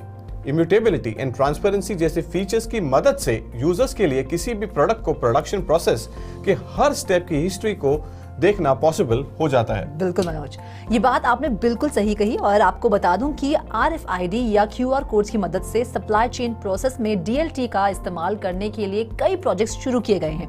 ऐसे में कॉटन जैसे नॉन मॉडिफिएबल गुड्स को डिस्ट्रीब्यूटेड लेजर में डॉक्यूमेंट करना मुश्किल हो सकता है, लेकिन एडवांस स्मार्ट कॉन्ट्रैक्ट्स के इस्तेमाल से ऐसे गुड्स के लिए ये भी मुमकिन हो पा रहा है। बिल्कुल, डिस्ट्रीब्यूटेड लेजर टेक्नोलॉजी की आपने बात कही, बिल्कुल रुचि। इनफैक्ट 2020 में यूरोप के लिए United Nations economic commission of Europe which is UNECE ने हुगो बॉस बर्बेरी और दूसरी फर्म्स के कोलैबोरेशन से गारमेंट इंडस्ट्री में कॉटन की ट्रेसेबिलिटी में सुधार के लिए DLT का इस्तेमाल करने के लिए एक पायलट कैरी आउट किया भी था। बिल्कुल, इतना ही नहीं मनोज, उस समय UNECE ने नोट किया था कि पायलट का पर्पस एक सॉफ्टवेयर या एक कमर्शियल सॉल्यूशन बनाना नहीं था, बल्कि सभी इंडस्ट्री एक्टर्स को फ्री में अवेलेबल एक ओपन सोर्स सॉल्यूशन प्रोवाइड करना था। बिल्कुल, जाहिर है कि टेक्नोलॉजी की इस रेस में इंडिया क्यों पीछे रहे, इसलिए श्री पीयूष गोयल ने FTCCI कॉन्फ्रेंस के पार्टिसिपेंट्स में अपने बजट का minimum 5% one district one product which is ODOP scheme के लिए इनहेरेंट करने की रिक्वेस्ट की है। इंडिया दुनिया में कॉटन के सबसे बड़े प्रोड्यूसर्स का हिस्सा है, ग्लोबल प्रोडक्शन रेट के इंप्रेसिव 22% भी कमांड करता है। बिल्कुल, अब चलिए आपको इंडिया के ब्लॉकचेन अडॉप्शन के बारे में बताते हैं। सबसे पहले इंडिया की महाराष्ट्र गवर्नमेंट ने सर्टिफिकेट फॉर्जरी का मुकाबला करने और लैंड रजिस्ट्री प्रोसेस में सुधार करने के लिए DLT का रुख किया है। क्यों ना हो Ruchi, because DLT distributed ledger technology it is actually a very best and बहुत ही अच्छी टेक्नोलॉजी है। वहीं तेलंगाना के साउथ इंडियन स्टेट इस द रीजन में DLT एडॉप्शन के पेस को सेट कर रहा है। प्राइवेट पार्टिसिपेंट्स को इस टेक्नोलॉजी के इस्तेमाल करना और इनोवेटिव सॉल्यूशंस बनाने की अनुमति देने के लिए एक रेगुलेटरी सैंडबॉक्स भी बनाया है। बिल्कुल, दूसरी तरफ केरला स्टेट ने घोषणा की थी कि वो अपने development and innovation strategic council के जरिए मिल्क, वेजिटेबल्स और फिश जैसी खराब होने वाली आइटम्स के डिस्ट्रीब्यूशन को ट्रैक करने के लिए DLT का इस्तेमाल करेगा। बिल्कुल, ये तो बहुत ही इंपॉर्टेंट है, बिकॉज हमारे यहाँ पर जितने भी फार्मर्स हैं उनको ये डिस्ट्रीब्यूटेड टेक्नोलॉजी अगर उनको मिलती है तो उनको ये पता चलता है कि यहाँ पर कि हर स्टेज पर वो अपने अपने जो प्रोडक्ट्स हैं उनको मैप भी कर सकते हैं। खास बात तो यही है रुचि कि फाइनेंस मिनिस्टर निर्मला सीतारमण ने कहा है कि वो कुछ साल में 46% DLT को अपनाने पर विचार भी कर रहे हैं, जो कि अपने आप में एक बहुत बड़ी बात है। बिल्कुल, जी हाँ, सही आपने बिल्कुल कहा यहाँ पे। लेकिन जैसा कि सभी जानते हैं, ये तो महज शुरुआत है और आने वाले दिनों में बहुत कुछ नया देखने को मिलेगा। जो नहीं जानते उन्हें बता दूं कि इंडिया में अब तक कई अलग अलग काम के लिए ब्लॉकचेन टेक्नोलॉजी को अपनाया जा चुका है और वो दिन दूर नहीं जब हर एक चीज में ब्लॉकचेन का इस्तेमाल किया जाएगा। देश की किन स्टेट्स में ब्लॉकचेन का इस्तेमाल किया जा रहा है, ये डिटेल में जानने के लिए नीचे डिस्क्रिप्शन में दिए गए लिंक पर क्लिक करके ये डिटेल्स आप जान सकते हैं। हमने बात की अजय केडिया, जो कि केडिया सिक्योरिटीज के फाउंडर भी हैं। आइए जान लेते हैं उनका कॉटन सेक्टर पर आउटलुक क्या है। हाँ, डेफिनेटली अगर हम देखें तो इंडियन टेक्सटाइल सेक्टर की अगर बात करते हैं तो काफ़ी बड़ा है, बिकॉज इंडिया का डेमोग्राफिक भी काफ़ी बड़ा है।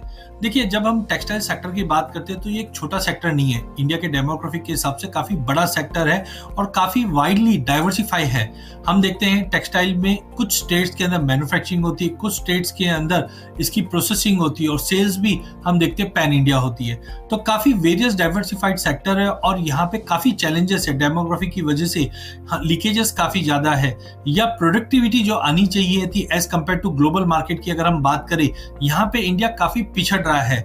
As of now leakages is most important, क्योंकि इतने बड़े डेमोग्राफिक कंट्री में अगर हम बात करते हैं तो सप्लाई चेन मैनेजमेंट होना चाहिए या फिर लॉजिस्टिक गुड्स कैसे मूव कर रहे हैं, कहाँ लीकेजेस है, या प्रोडक्शन जब होता है हम देखते हैं मंडियों में फार्मर्स की अराइवल्स आती है बट उसका डेटा नहीं मिल पाता है, जो पॉलिसी डिसीजन के लिए काफी इंपॉर्टेंट होता है। इनफैक्ट अगर हम एक्सपोर्ट्स की बात करें तो अब तक हम देख रहे हैं कि एक्सपोर्ट की काउंटिंग या एक्सपोर्ट के जो स्टैटिस्टिक है वो काफी हद तक सपोर्टिव और हमें एक अपडेट प्रॉपर मिलता रहता है। लेकिन इसके अलावा भी वैल्यू चेन पार्टिसिपेशन के अंदर अगर हम बात करें, farmer to trader, trader to manufacture, manufacture to distributor, distributor to retailer, तो ये सारे डेटा है उसको सिंक रहना चाहिए, तो ही हम कोई भी इंडस्ट्री के लिए जब डैशबोर्ड बनता है या इंडस्ट्री को तभी जाके हेल्प होती है। तो काफी चैलेंजेस है और इंडिया में चैलेंजेस इसलिए भी क्योंकि इंडिया का जो डेमोक्रेटिक साइज है वो काफी बड़ा है। अदरवाइज आज प्रोडक्शन के लिहाज से भी अगर हम देखें तो लगभग हम 350 लाख बेल्स के आसपास का प्रोडक्शन करते हैं। दुनिया में टॉप 3 में हमारा प्रोडक्शन आते हैं, बट जो साइज ऑफ लैंड है उसको कैसे इंप्रूव करे, सेल्स को कैसे इंप्रूव करे, तो जब तक कोई हमारे पास एक फुल प्रूफ टेक्नोलॉजी नहीं आती है तब तक ये चैलेंजेस है वो कंटिन्यू हमारे इंडिया में दिखते रहेंगे और इसकी वजह से हम देख रहे हैं कि काफी लीकेजेस मार्केट में बने हुए। तो ये सब चैलेंजेस आज की डेट में टेक्सटाइल सेगमेंट में, ऐसा नहीं है कि इंडिया का प्रोडक्शन अच्छा नहीं, इंडिया का प्रोडक्शन भी बहुत अच्छा है, इंडिया का कंजम्पशन भी बहुत अच्छा है, बट जो लीकेजेस है उसको रोकना बहुत इंपॉर्टेंट है। इसी के लिए कोई एक रोबस्ट टेक्नोलॉजी हमें रिक्वायर्ड है आगे बढ़ने के लिए। अजय जी, आपसे ये भी जानना चाहेंगे कि जब तक ब्लॉकचेन टेक्नोलॉजी का आगाज नहीं हुआ था या ब्लॉकचेन टेक्नोलॉजी का अडॉप्शन नहीं हुआ था कॉटन इंडस्ट्री या किसी और इंडस्ट्री में, तब जो फार्मर्स हैं वो किस तरह की दिक्कतों का सामना कर रहे थे? बिल्कुल, मैं वही कहना चाहता हूं कि देखिए, लैक ऑफ ट्रांसपेरेंसी है आज की डेट में, जिसकी वजह से जो कॉन्फिडेंस रहता है वो काफी हद तक बायर और सेलर के बीच में कम हो जाता है। साथ में अगर वैल्यू चेन पार्टिसिपेट के अंदर सप्लाई मैनेजमेंट है, यहाँ पे हम लोग तकलीफ देख रहे हैं इंडिया में, बिकॉज डेमोग्राफिक है, ये काफी इंपॉर्टेंट हो जाता है। थर्ड, हमारे जो कैश फ्लो है वो अटक जाते हैं, या हम बोल सकते हैं कि अननेसेसरी जो कैश रिक्वायरमेंट नहीं होना चाहिए because of leakages in system, यहाँ पे हम देख रहे हैं कि जो ग्रोथ होनी चाहिए वो नहीं हो पाए। लेकिन बिल्कुल ब्लॉकचेन टेक्नोलॉजी जो काफी नई है इंडिया के लिए और एक्चुअली कारगर है काफी, क्योंकि इंटरनेशनल में हम ऑलरेडी देख रहे हैं कि जितनी भी मल्टीनेशनल कंपनीज है इसको काफी अच्छे से यूज कर रहे हैं सप्लाई चेन मैनेजमेंट में। अगर इंडिया में खास करके अगर हम टेक्सटाइल सेक्टर की बात करते हैं, इसके अंदर ब्लॉकचेन टेक्नोलॉजी का यूज होता है तो ये बायर और सेलर को एक दूसरे को इंटरेक्ट करने के लिए एक सीमलेस प्लेटफॉर्म देगा, जिसकी वजह से उनकी जो कॉस्ट है वो काफी हद तक कम हो जाएगी। एंड ट्रांसपेरेंसी होने की वजह से ट्रस्ट बिल्ड होता हुआ दिखाई देगा, वो भी लोअर कॉस्ट पे। साथ में ईच स्टेज पे हम देख सकते हैं कि ऑडिट एंड ट्रायल रहेगा कि कहाँ पे लीकेजेस है उसको कैसे इंप्रूव किया जा सकता है, क्योंकि कोई भी चीज ट्रैक होगी तो ही उसको हम लोग प्रॉपर तरीके से देख पाएंगे। और साथ में ब्लॉकचेन हमें हेल्प कर सकती है फ्रॉड इन टेक्सटाइल सेक्टर, क्योंकि ज्यादा करके हम देखते हैं प्राइस डिस्पैरिटी या फिर ओनरशिप इश्यूज, क्वालिटी इश्यूज, ये काफी इश्यूज रहते हैं। तो यहाँ पे अगर इनकेस कुछ भी कंसर्न्स है तो ब्लॉकचेन टेक्नोलॉजी के जरिए उसको हम प्रॉपर मार्किंग कर सकते हैं, प्रॉपर उसका ऑडिट कर सकते हैं, प्रॉपर उसका ट्रेल ले सकते हैं हम लोग। तो जिसकी वजह से हमारे जो सेल्स परचेजेस ट्रांजेक्शन हुए हैं या होने वाले हैं, ये एक सीमलेस एक साइकिल से गुजरते हुए दिखाई देंगे। और इनफैक्ट जैसे हम ब्लॉकचेन टेक्नोलॉजी इंप्लीमेंटेशन की बात कर रहे हैं कि आप इस सेक्टर में लगभग 20-25 साल से इस सेक्टर को ट्रैक भी कर रहे हैं, ब्लॉकचेन टेक्नोलॉजी का इस्तेमाल करने से ये सेक्टर को कितना फायदा होगा आपकी राय से? टेक्सटाइल इंडस्ट्री के अंदर भी वेरियस सेगमेंट्स अलग अलग होते हैं। खास करके अगर हम देखते हैं तो यहाँ पे एनवायरमेंटल इश्यूज काफी रहते हैं, तो ब्लॉकचेन टेक्नोलॉजी से इस चीज को एक सीमलेस लाइन में लाया जा सकता है, जो ट्रैक एंड ट्रायल्स रख सकते हैं। सप्लाई चेन मैनेजमेंट के अंदर, खास करके मैन्युफैक्चरिंग यूनिट्स के अंदर भी प्रॉपर, जैसे हम मटेरियल कब आ रहा है, कब जा रहा है, कितने लीकेजेस है, ये सब ट्रैक एंड ट्रायल हो सकता है। तो डेफिनेटली अगर जैसे हमने रिसेंटली देखे, हमारे पीयूष गोयल जी ने जो स्टेप के लिए बताई है, अगर ऐसा कुछ हो जाता है तो डेफिनेटली जो लीकेजेस है टेक्सटाइल इंडस्ट्री में काफी हद तक कम होगा, और टेक्नोलॉजी एडॉप्शन के बाद मे भी हम जो ग्रोथ देख रहे हैं इंडियन इकोनॉमी की, वो और बूस्ट होते हुए दिखाई देगी, क्योंकि टेक्सटाइल सेक्टर एक बैकबोन है इंडियन इकोनॉमी के लिए, और काफी जॉब क्रिएशन भी है। तो यहाँ पे हम देख रहे हैं कि ब्लॉकचेन टेक्नोलॉजी की वजह से जो लीकेजेस है वो काफी हद तक कम हो सकती है। धन्यवाद। बहुत बहुत धन्यवाद अजीत जी हमारे साथ में जुड़ने के लिए, और 3.0 टीवी को आपका समय देने के लिए बहुत बहुत धन्यवाद। तो ऐसे ही दिलचस्प खबरों के लिए बने रहे हमारे साथ, लाइक एंड शेयर करें हमारा वीडियो, सब्सक्राइब करें हमारा यूट्यूब चैनल, और लेटेस्ट अपडेट्स हमेशा पाने के लिए बेल आइकन को दबाना ना भूलें। फिलहाल हमें दीजिए इजाजत। Web3 की तमाम बड़ी खबरों और लेटेस्ट अपडेट्स के लिए देखते रहिए 3.0 टीवी।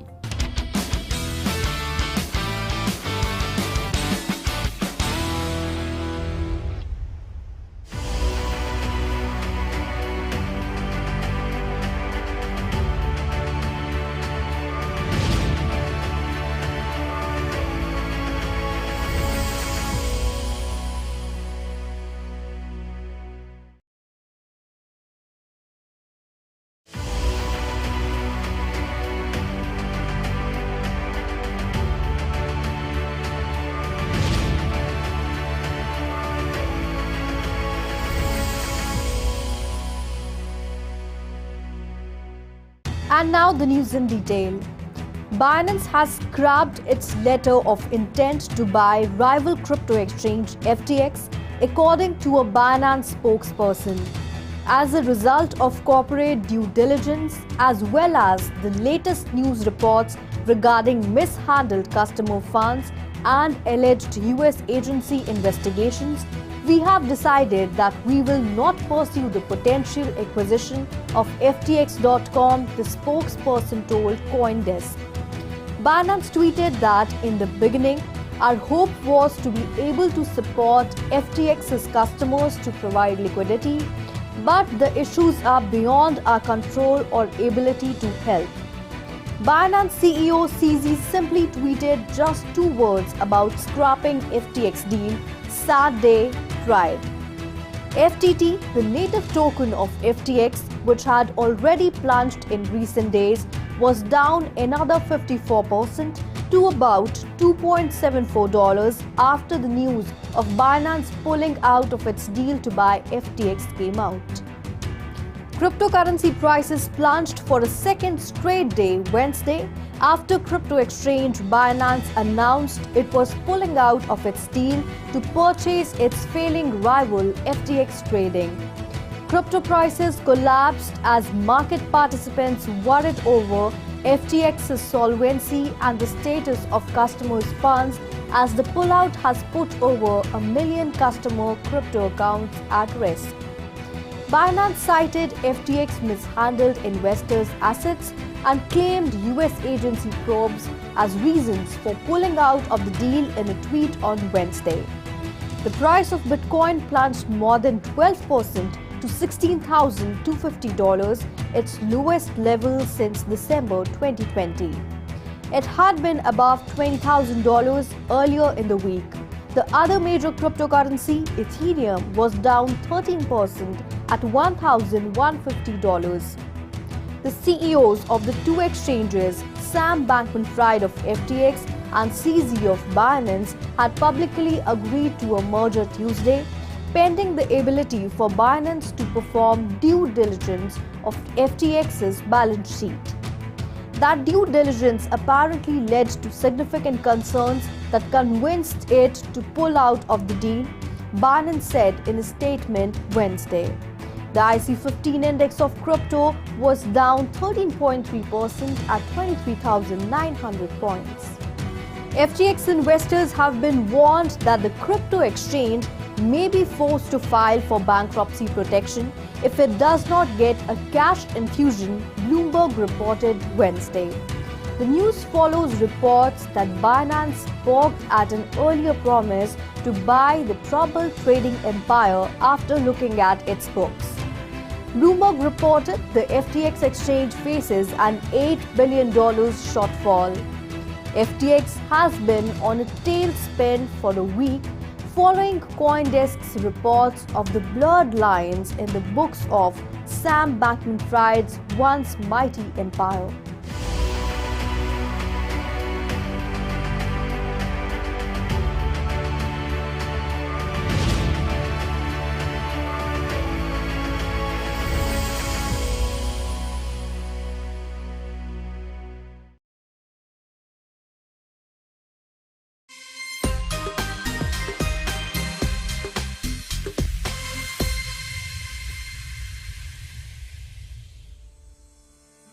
कहते हैं everything is fair in love and war.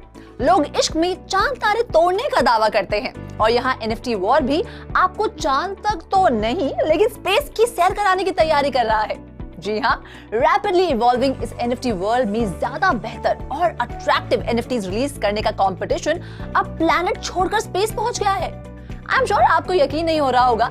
आप सोच रहे होंगे कि बड़े बड़ों को स्पेस पे जाने का मौका नहीं मिलता तो भला ये NFT कैसे बनेगी टिकट टू स्पेस। तो चलिए ले चलते हैं आपको इस NFT स्पेस राइड पर।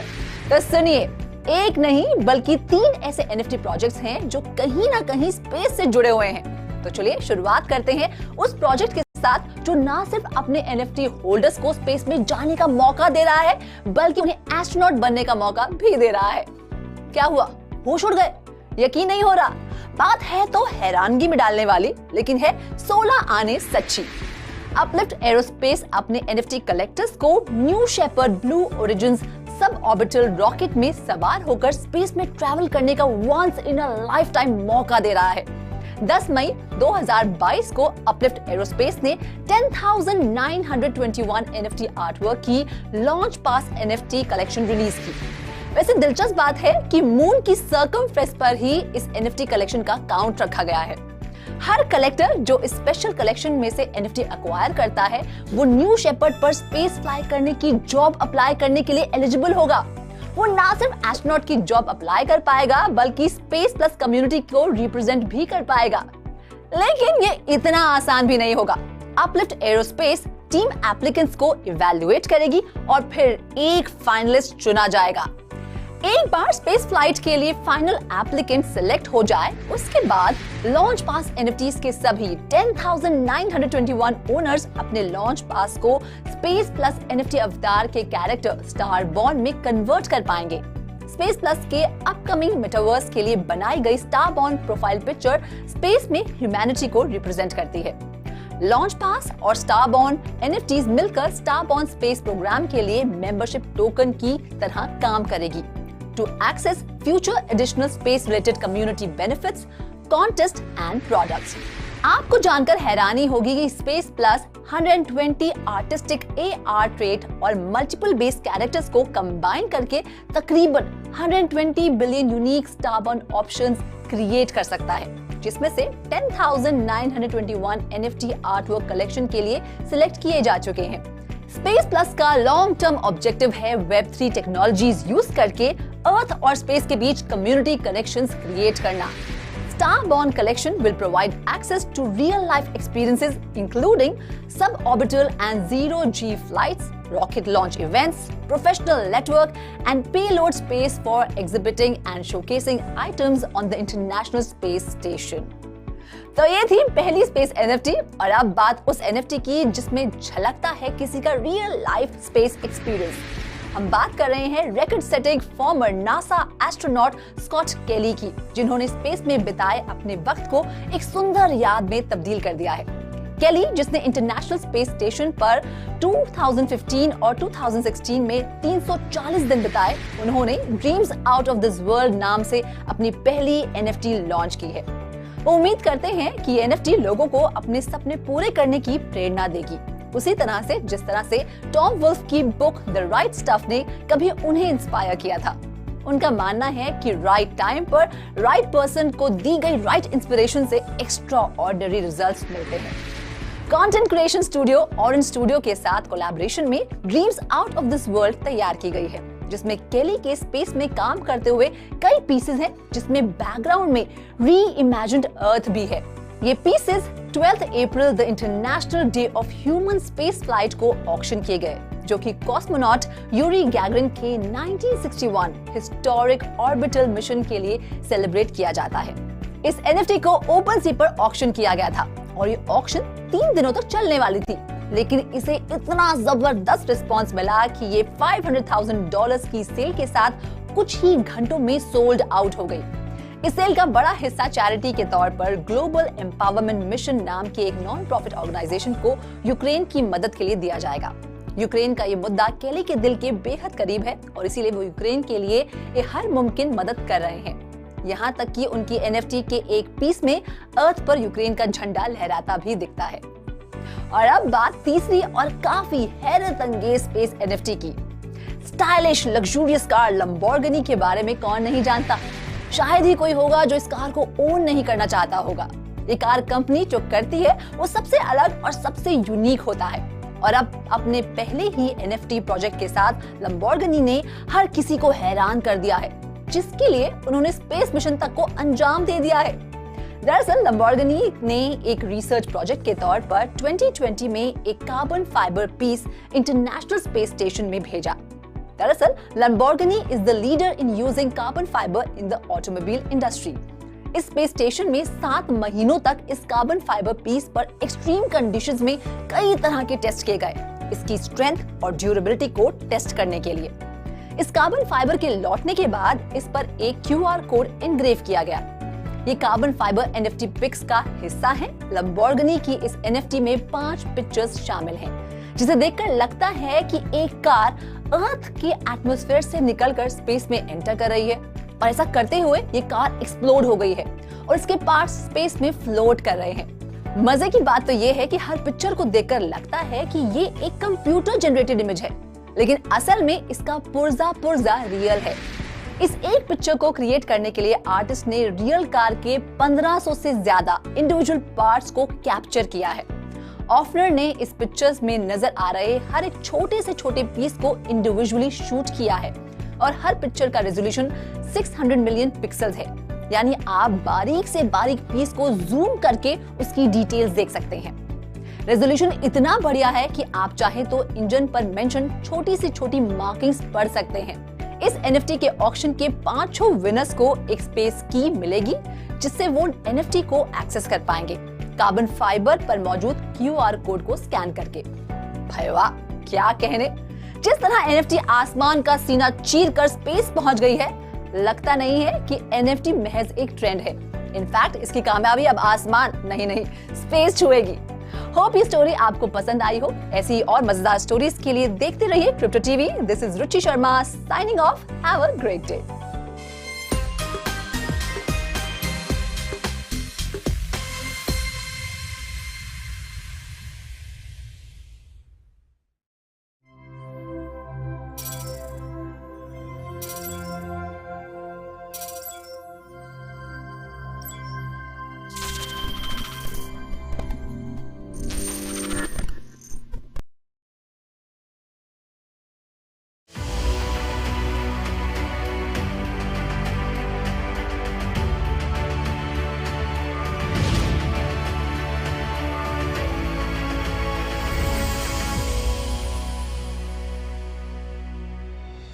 FTX.com's handling of customer assets and its connections to other units of Sam Bankman-Crypto Fried's businesses are both under investigation by US financial regulators.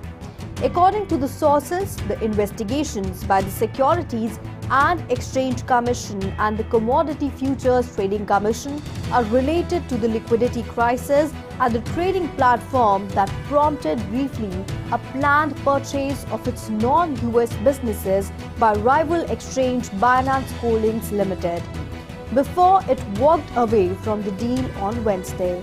The platform's connections to FTX US, FTX.com's American counterpart, and Bankman Trading Fried's firm Alameda Research are also being investigated by regulators.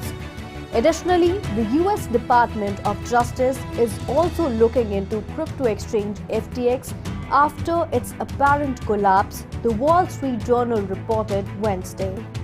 The majority of FTX's legal and compliance team resigned on Tuesday, citing sources familiar with the situation. That could create a headache as the cryptocurrency exchange deals with a liquidity crisis and potential regulatory scrutiny. During the bullish days of cryptocurrency in June 2021, the 7-time Super Bowl champion and his then-wife Gisele Bündchen announced that they had closed an equity deal with both FTX.com and FTX.us. Brady would serve as a brand ambassador for the exchange, while Bündchen would advise on environmental and social initiatives. Brady and Bündchen, along with FTX founder Sam Bankman-Fried, quickly became prominent faces of the company.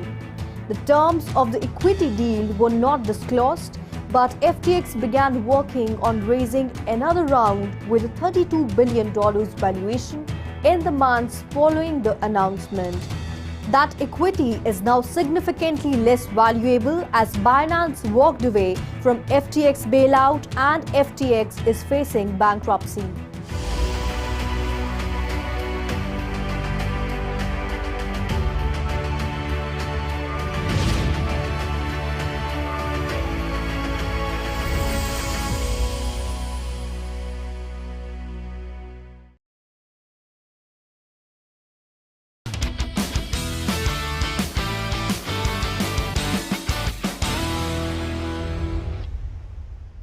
Hello and a very warm welcome to 3.0 TV. I am Ruchi Sharma. And I am Vishakha Thakur. The metaverse and NFT markets continues to nosedive amid the ongoing crypto winter. NFT sales were down around 60% in the third quarter of 2022 compared to the previous quarter, according to a Reuters report. The report, which cited data from blockchain data tracker DappRadar, said that NFT sales tallied at around $3.4 billion in quarter 3 compared to $8.4 billion in quarter 2 and $12.5 billion in early 2022, which marked a high point for the NFT market. Earlier this year, Meta posted its first quarterly revenue decline. Once again, Meta's financials are not inspiring much faith in its investors this quarter. Meta's net income was just $4.395 billion, down from $9.194 billion year over year. Now, this decline in income is mostly due to Meta's huge investment in the metaverse. Reality Labs, Meta's virtual reality division, lost $3.672 billion this quarter. The same thing happened in quarter 1 when CEO Mark Zuckerberg justified a $3 billion loss by saying that the 2030s will be exciting. So to have a better understanding of the current scenario of NFT and Metaverse market, we have invited founder and Metaverse coach of Metaverse 911, Mr. Rahul Sethi. Welcome to 3.0 TV, sir. So the falling crypto prices have hit the Metaverse and NFT trading volumes. What are your views on the same and what is the current scenario of the market? Of course, because of the falling crypto currency and pretty much many of the exchanges holding off the business in the past, as you've seen, including, of course, a number of exchanges where there have been a lot of government scrutiny and a lot of bad press.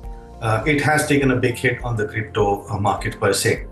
However, though NFTs also have been falling in the trading business, I personally believe that that's not because crypto has fallen apart. NFT is primarily one source of a collectible that continues to be of interest to many, many people. And while it has been a collectible for someone to sort of, also buy movies and, sometimes pictures and infographics and so on and so forth, NFTs are also now turning out to be a good, collectible as a utility, in businesses. Recently, the metaverse industry has been subjected to a substantial amount of stories that claimed there was little user engagement on some platforms. Decentraland claims that as of October 8, there were 8,000 daily active users and 56,697 monthly active users. So, according to various reports, the metaverse platforms such as Decentraland and Sandbox are struggling to retain users despite having multi-billion dollars worth of market caps, but these platforms denies any such claims. What are your views on the same? So first of all, any of these metaverses are not built for people who are mid-age to the old age, because most of metaverses are built for Gen Z and Gen Alpha. That's one. In totality, just purely Decentraland has got over 56,000 plus MAUs. He's got over 1,074 smart contracts right now. This is the data that I downloaded from an authentic source. And there are over 150 odd DAO proposals, the new DAO proposals that are also in the pipeline. So if somebody says to me that, hey, Sandbox and Decentraland does not have the kind of users right now, they have, absolutely, because it's getting built. And as it continues to get built, more and more people from the Gen Z and Gen Alpha, platform ecosystem, would walk into this, because experiences also have to be made in a way. So experiences, when they grow, the people getting attracted like a honey in a bee. So while NFT trading volumes fell sharply in Q3, according to a study from DappRadar published on October 20th, the average number of NFT sales from some major projects only fell by 11.55% from Q2 to Q3. Lower trading volumes may simply reflect declining asset values and not necessarily indicate a lack of interest, according to DappRadar. Along with this, the third quarter volume of top metaverse projects has decreased by 80%. So despite this decline, the interest in virtual worlds is still high. What are your views on the same? All right, so absolutely, while the Decentraland and many other virtual platforms, say about 3 or 4 years back, had come into sort of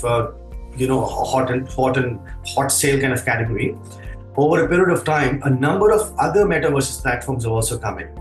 So with the likes of Peck World, or the Pax World, or the Mac World, and many more of them also coming in from India, which are decentralized, and some of them are very centralized in nature. However, when people get multiple options, there is always going to be a little dip in the sales of any per se a monopolist. Now, having said, it is a game where you will always have first mover advantage. So please understand that whether it is Roblox or Sandbox and Decentraland and many others, the ones who have taken the industry leader position to really shake them is not so easy.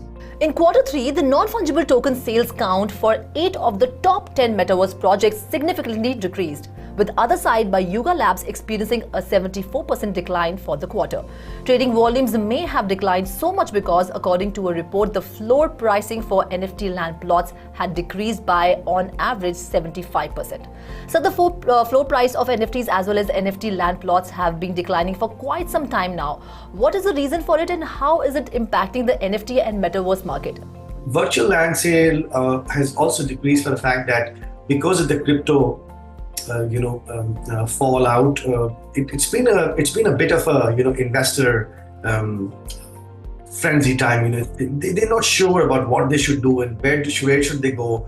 So I think there's a lot of retrospection right now being happening. So if we take today's a scenario, I would think that at any given day, virtual buying of land is a very reasonable opportunity, and I think it's just continuing to grow every single day. These are testing times for Web3 and metaverse solutions. But having said, there are more and more enough enthusiasts and people who are gung-ho about it. So I think I'll listen to them and be a part of the community and continue to grow it. So according to you, what will be the future of NFTs and metaverse?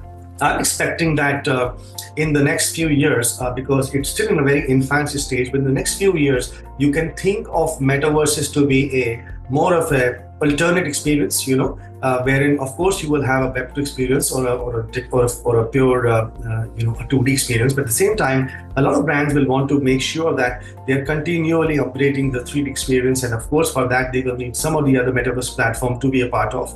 So definitely extremely excited about this, and like I said, every single day newer and newer projects are coming along, and I think more sustainable projects will last longer. So we have to continuously track companies which are serious in building those experiences for the end customer, and truly think that there's a value creation for the end customer, and it's just not a PR stunt.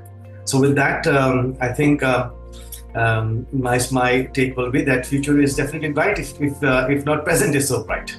Thank you so much, Mr. Rahul Sethi, for being on 3.0 TV and sharing your views with us. So not only do some industry professionals feel that the NFT market will continue to exist, but they also anticipate that it will continue to expand and play an increasingly crucial role in the digital economy. According to a report covered by Cointelegraph, the NFT market could be worth $231 billion by 2030. This is due to continued adoption within the video game, music, art, and digital collectibles industries. Experts also believe that our lives will become more virtual in the coming years. It's possible that in the near future, people will be able to carry out their daily activities within a virtual space using virtual assets. Essentially, this will represent the creation of a metaverse in which everything is transformed into an NFT token. Although it is unknown how this will coexist with our physical life in the real world, the revolution is already well on its way to being realized. Well, that's all in this special story. We will keep getting such interesting stories and discussions for you. Till then, keep watching 3.0 TV. Do like, share and subscribe to 3.0 TV. This is me, Ruchi Sharma, signing off. And this is me, Vishakha Thakur, signing off. Have a great day.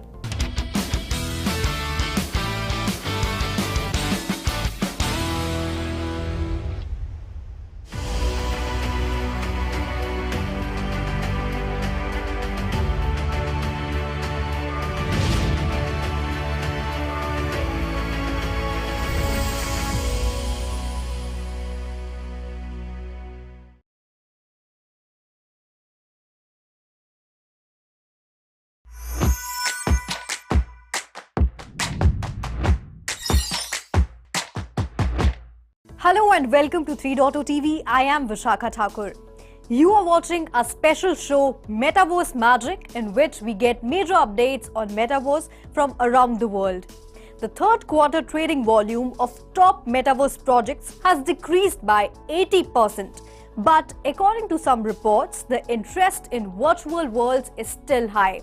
So let's hear to what the founder of Metaverse 911, Mr. Rahul Sethi, has to say about it. Virtual land sale has also decreased for the fact that because of the crypto, fallout. It's been a bit of a investor frenzy time. They're not sure about what they should do and where should they go. So I think there's a lot of retrospection right now being happening. So if we take today's a scenario, I would think that at any given day, virtual buying of land is a very reasonable opportunity, and I think it's just continuing to grow every single day. These are testing times for Web3 and Metaverse solutions. But having said, there are more and more enough enthusiasts and people who are gung-ho about it. So I think I'll listen to them and be a part of the community and continue to grow it. And now let's start with the major Metaverse updates from around the world.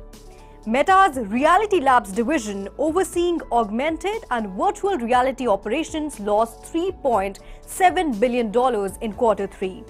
The loss is due to significant expenses Meta is racking up to bring CEO Mark Zuckerberg's Metaverse vision to life.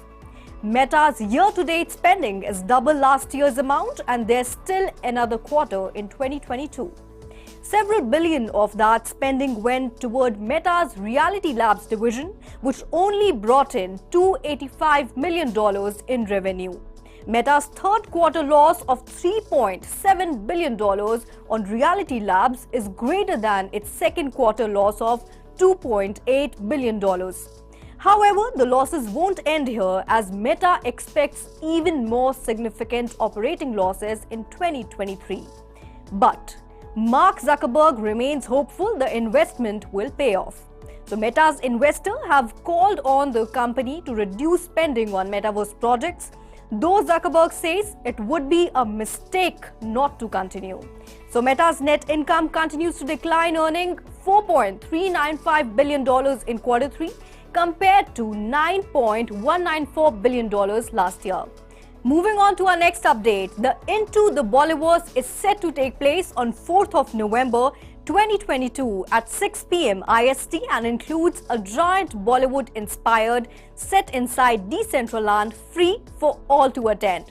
The event will include Kamal Khan welcoming the audience, singing and sharing stories and interacting with fans who own Chilbul or MetaKey NFTs. Bollycoin is a project that aims to bring Web3 products to Bollywood through a community that uses the Bollycoin token for governance and rewards.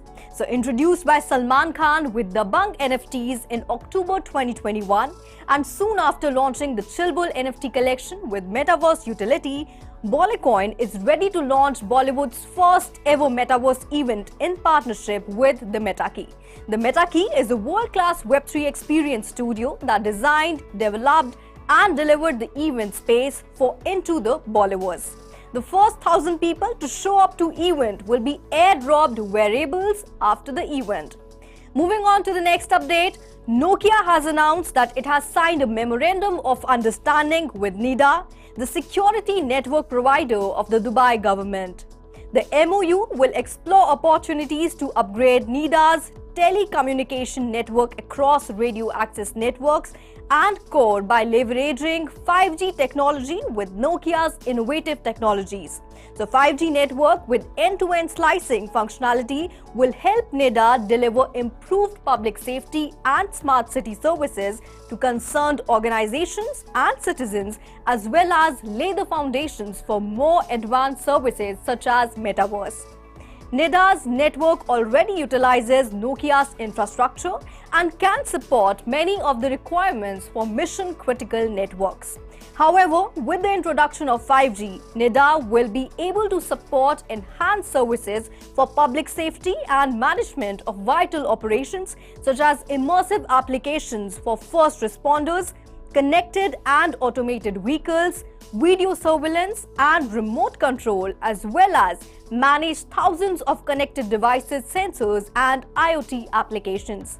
Moving on to the next update, the Metaverse is set to become a bit more fashionable thanks to a multifaceted partnership between Parsons School of Design and Roblox that includes a course collaboration where students will create hyper-realistic and inclusive 3D digital apparel. The partnership also includes the 2022 Metaverse Fashion Trends Report, which highlights how important self-expression through digital identity and avatar style is for members of Gen Z who have grown up socializing on platforms like Roblox. Faculty members at Parsons are leading the development of the new school's next wave of fashion design with creative, education and marketing experts at Roblox. The course will be available to Parsons students for the spring 2023 semester and equip students with the training and tools to prepare for the changing mediums and self-expression of the future.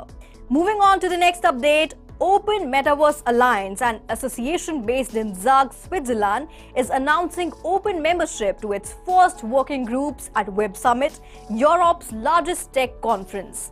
Initial working group participants include some of the biggest and most innovative names in the space such as Animoca Brands, Alien Worlds, Dapper Labs, Metaverse, Space Metaverse, Superworld, The Sandbox, Upland, Voxels, Unstoppable Domains and Vivity. So one of the core values of the Metaverse is celebrating the decentralization of not only assets but power and influence as well. OMA3 achieves this by ensuring virtual land, identities, digital assets, ideas and services are highly interoperable between platforms and transparent to all communities. So OMA3's portaling and mapping working group will create standards that allow users to port between virtual worlds. So as the metaverse continues to grow and develop at a rapid pace, the association will continue to nurture an open, interoperable metaverse by launching more working groups in areas such as participant safety, privacy, and cybersecurity. Well, that's all in this episode of Metaverse Magic. I will be back with more such updates on Metaverse from all over the world. This is me, Vishakha Thakur, signing off. If you like this video, do like, share and subscribe to 3.0 TV, and do not forget to press the bell icon for instant updates.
Solana validators are scheduled to unlock 49.6 million SOL when the current epoch ends in less than 24 hours' time.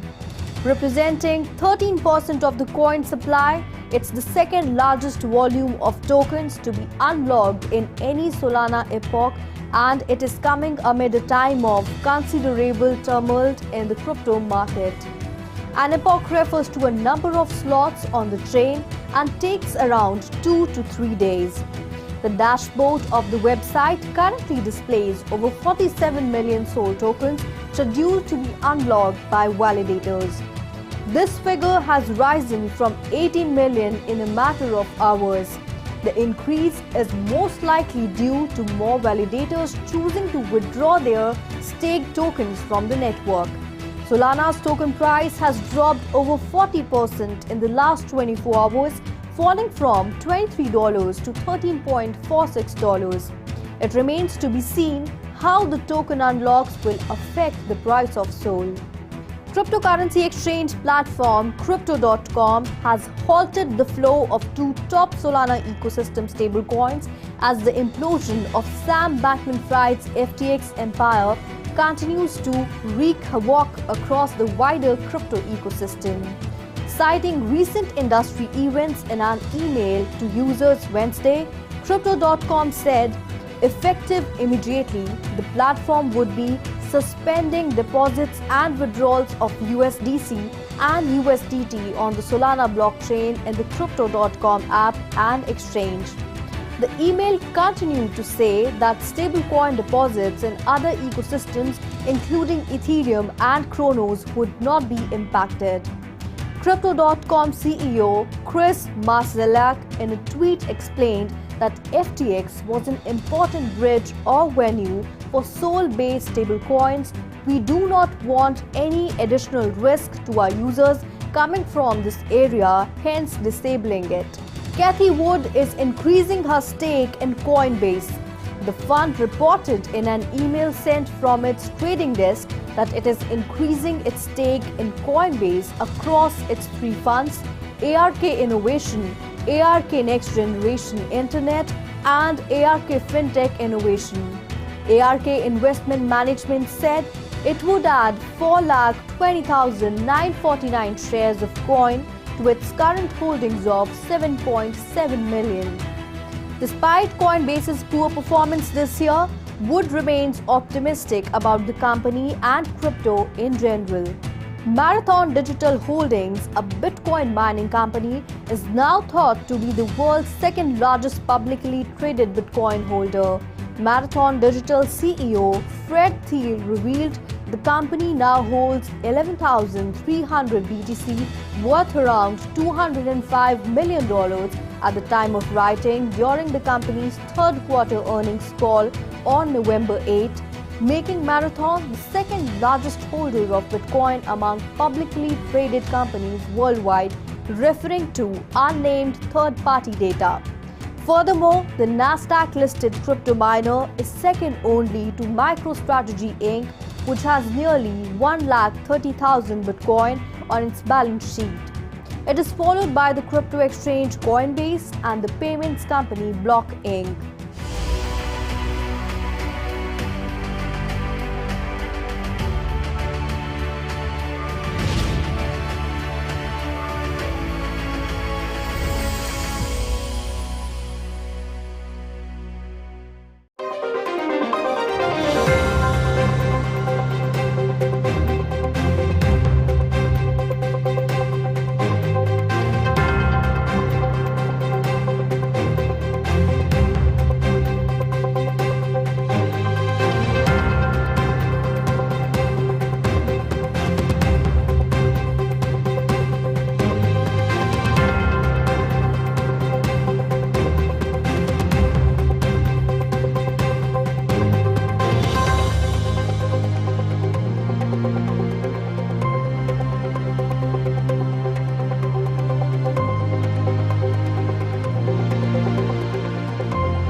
We will keep you connected to the evolving world of NFT. For accurate and latest updates of cryptocurrency markets and global regulations. Metaverse and Web3. 3.0 TV covers the latest crypto crimes. Keeps you updated about the global crypto events and exhibitions.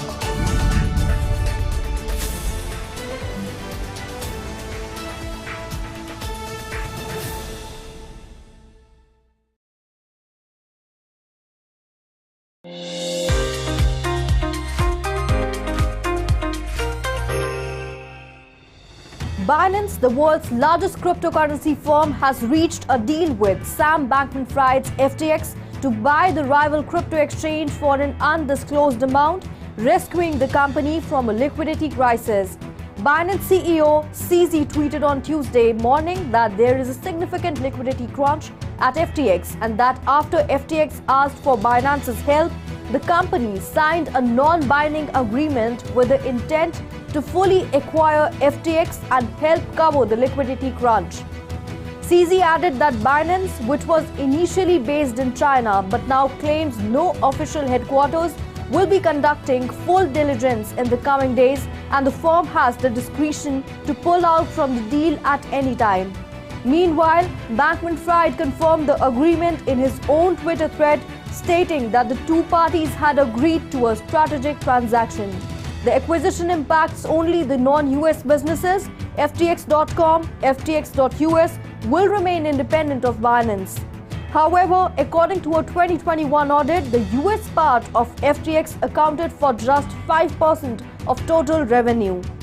FTX is based in the Bahamas, where Bankman-Fried resides.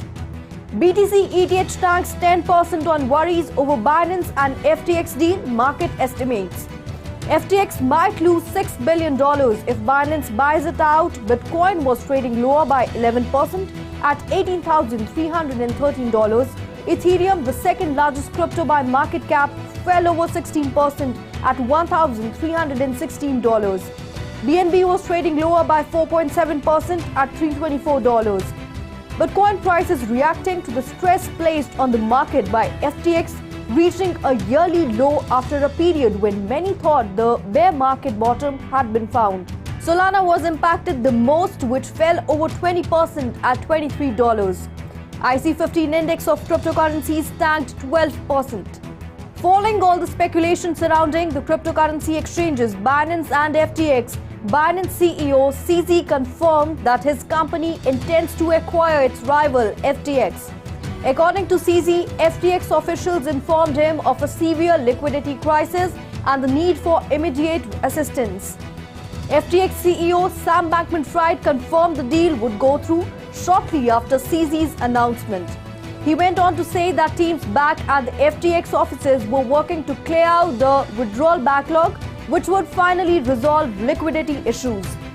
Furthermore, all assets would be covered 1:1. He stated that this was one of the primary reasons they sought Binance's assistance. Even though the two bosses were entangled in a bitter war of words, a few days back on Twitter, SBF went on to thank CZ. He further tweeted, "CZ has done and will continue to do an incredible job of building out the global crypto ecosystem and creating a freer economic world."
The FTX's exchange token FTT went into free fall Tuesday, even after the company got a lifeline from larger rival Binance, as fears mounted over the crypto trading firm Alameda Research's financial woes, fueling what appeared to be contagion, driving down prices broadly across digital asset markets. Both Alameda and FTX are part of the billionaire Sam Bankman-Fried's now fast-dwindling crypto empire. FTT fell to $4, down more than 80% over the past 24 hours. Sol, the native token of the Solana blockchain, fell to $21 from $30. At the cutoff time for this bulletin, FTT trades at $5.56 and Sol changes hands at $23.50. But coin tumbled to $17,114 on the Bitstamp exchange, a 23-month low. The BTC price recovered somewhat to $18,400 but was still down 12% on the day. Alameda Research's balance sheet is loaded with highly illiquid FTT tokens and is also a big holder of Sol tokens. Investors fear that the giant Binance Exchange's bailout of FTX might not extend to Alameda, which is a significant market maker and lender in the crypto space, and that Alameda might face margin calls and be forced to fire sell assets from its balance sheet to raise liquidity. Alameda Research provided proof of the 100 million BIT token holding that they promised not to sell for 3 years. According to BitDAO, the 100 million BIT dollar has been transferred to the original BIP4 swap wallet. According to the Etherscan data, Alameda executed 5 transactions on November 8th, the most expensive of which came from the FTX exchange and cost approximately $36.3 million. Coinbase then processed 2 more transactions totaling 4,99,996 bit, which were followed by 2 smaller withdrawals from undisclosed wallets for 6,500,100 and 500,000 bit respectively. Crypto exchange FTX has halted all non-fiat customer withdrawals, and FTX support employee confirmed in the company's official Telegram group Tuesday afternoon. Any transfers beside fiat are halted, wrote the FTX support employee. The halt highlights the deteriorating condition of the exchange, which was previously still processing withdrawals, albeit at a slower pace. Many FTX customers in Telegram posted that they had been waiting hours to withdraw their funds. Just hours earlier, FTX co-founder Sam Bankman-Fried tweeted that FTX had reached a non-binding agreement to be acquired by crypto exchange rival Binance. Bankman-Fried tweeted that all assets will be covered 1:1. It may take a bit to settle, etc. We apologize for that, added Bankman-Fried.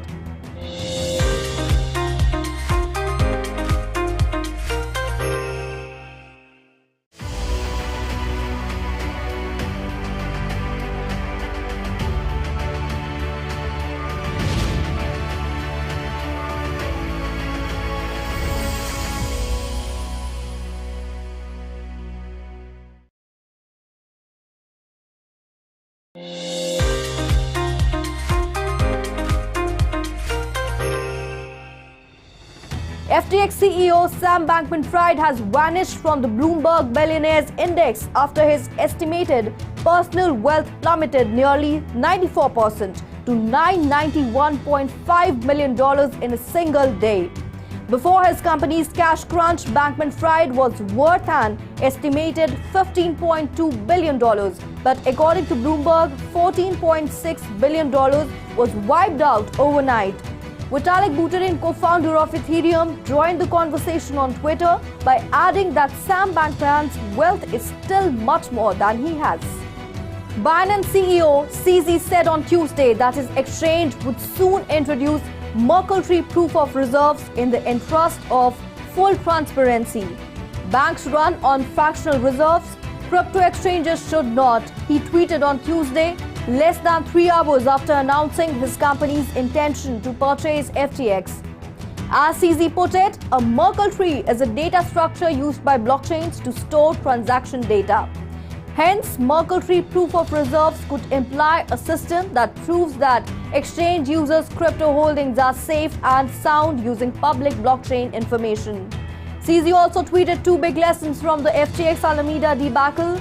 First, never use a token you created as collateral. Second, don't borrow if you run a crypto business.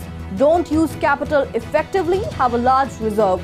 CZ went on to say that Binance has never used BNB for collateral and they have never taken on debt. The venture capital arm of cryptocurrency exchange FTX has been a prominent investor in some of the biggest names in the crypto ecosystem. With Binance's possible acquisition of its rival FTX, questions swirl around what will happen to these investments. Among the biggest names in which FTX Ventures invested were Bored Ape Yacht Club creator Yuga Labs, USDC stablecoin issuer Circle, Layer 1 blockchains, Near Protocol and Sue, crypto lender BlockFi, and 2 different funding rounds for the Aptos blockchain, according to crypto data analytics firm CryptoRank. The exact number of investments by FTX Ventures are unknown. FTX has been linked closely with the embattled BlockFi. The US arm of FTX gave the strained lender a $400 million credit line, with FTX getting the option to acquire BlockFi for up to $240 million. In September, FTX Ventures agreed to buy 30% of Skybridge Capital for an undisclosed amount after the investment firm was dinged by the bear market. The FTX turmoil could also cause more headaches for investors in the cryptocurrency exchange, particularly the already weakened Tiger Global Management and SoftBank Vision Fund. It remains to be seen as to what will happen to FTX Ventures investment after Binance acquires FTX post due diligence. The price of publicly traded exchange Robinhood stock is down 20% to around $9.74 on news that Binance will acquire Sam Bankman-Fried's FTX, which took a 7.6% stake in the popular trading platform in May. Robinhood opened the day trading at $11.72 before news of the FTX buyout became known. According to an SEC filing, FTX bought just over 56 million shares of Robinhood, leading some to believe that Bankman-Fried intended to buy Robinhood outright, a claim he denied. Despite this, the price of Hood jumped 14% on the news of the potential acquisition to $9.12.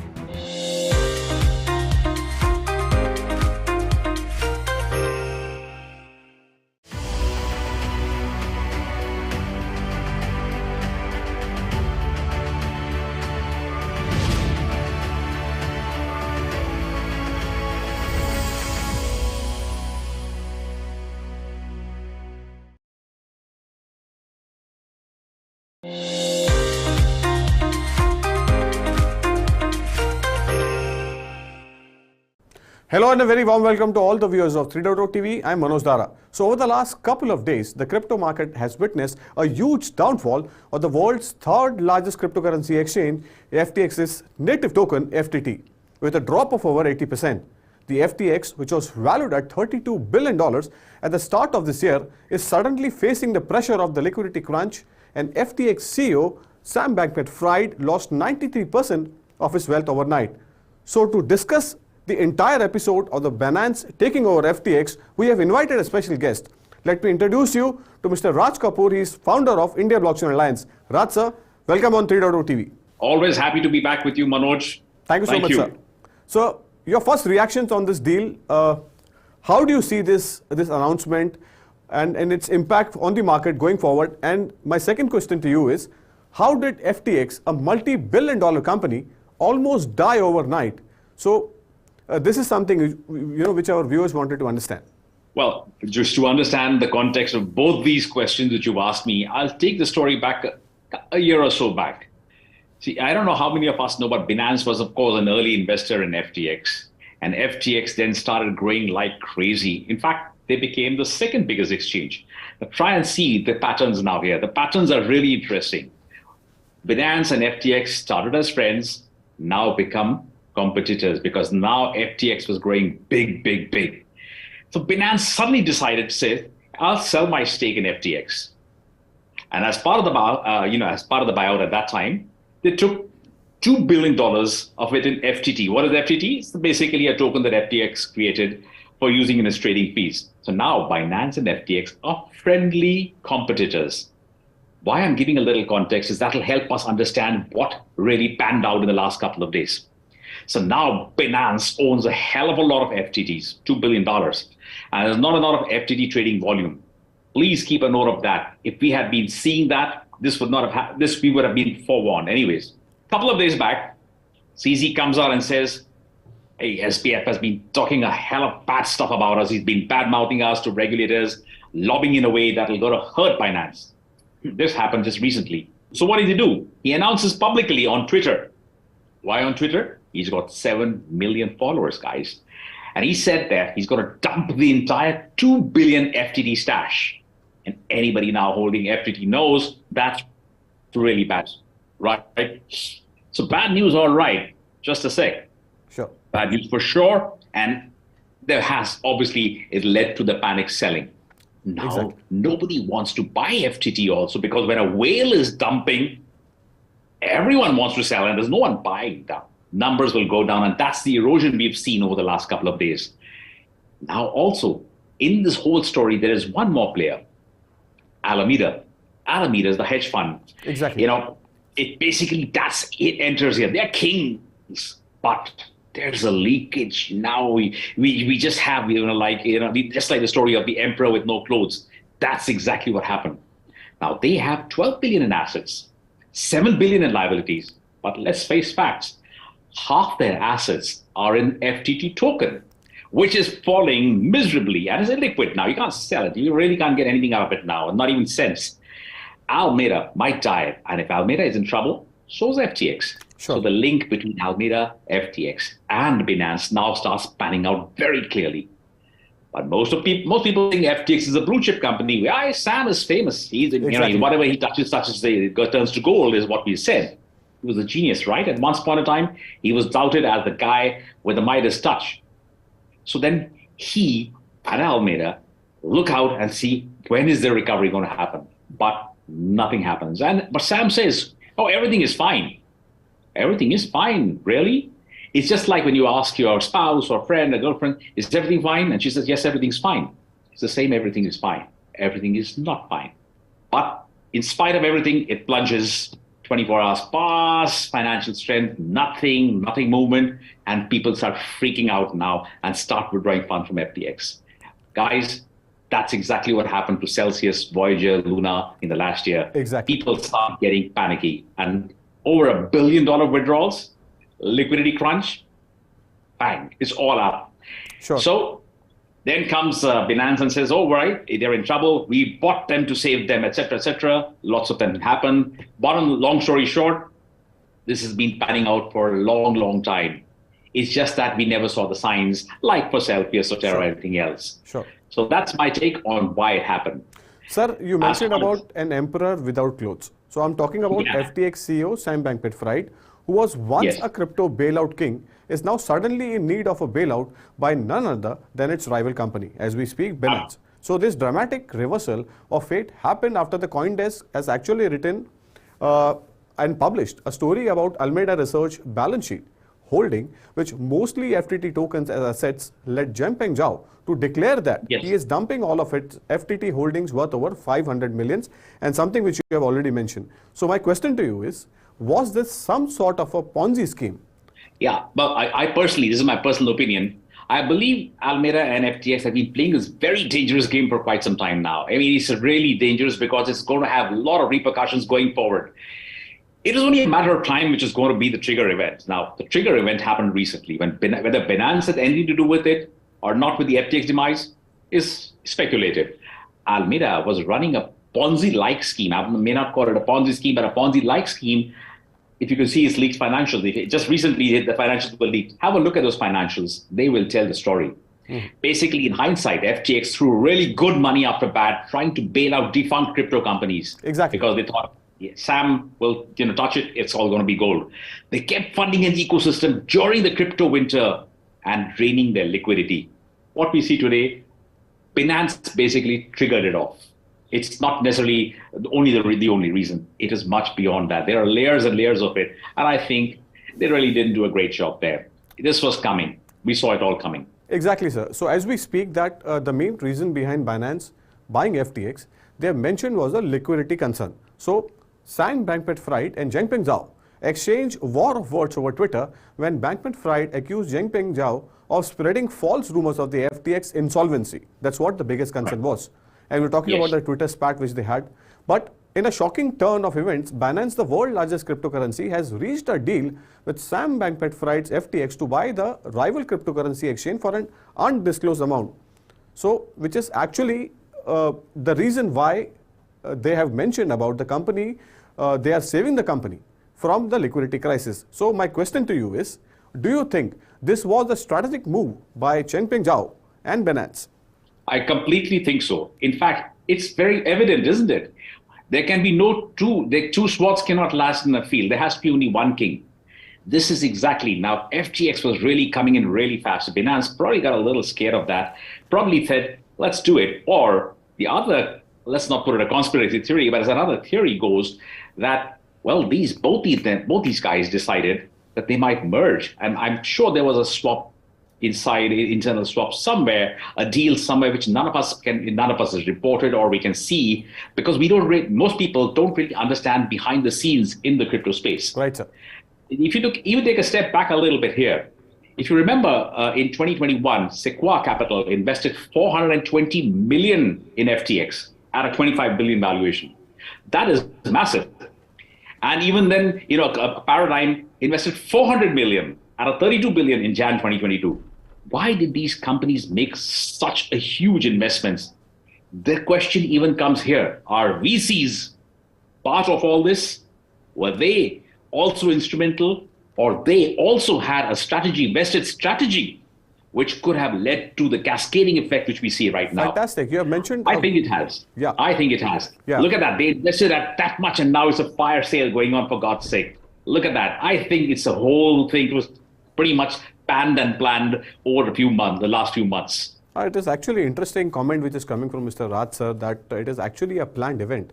But there is actually a big concern as far as the significant liquidity crunch comment which Zhengpeng Zhao made on Tuesday's tweet morning, that there is a significant liquidity crunch at FTX, and that after FTX asked for Binance's help, the company signed a non-binding agreement with the intent to fully acquire FTX.com and help cover or come out, help this FTX to come out of the liquidity crunch.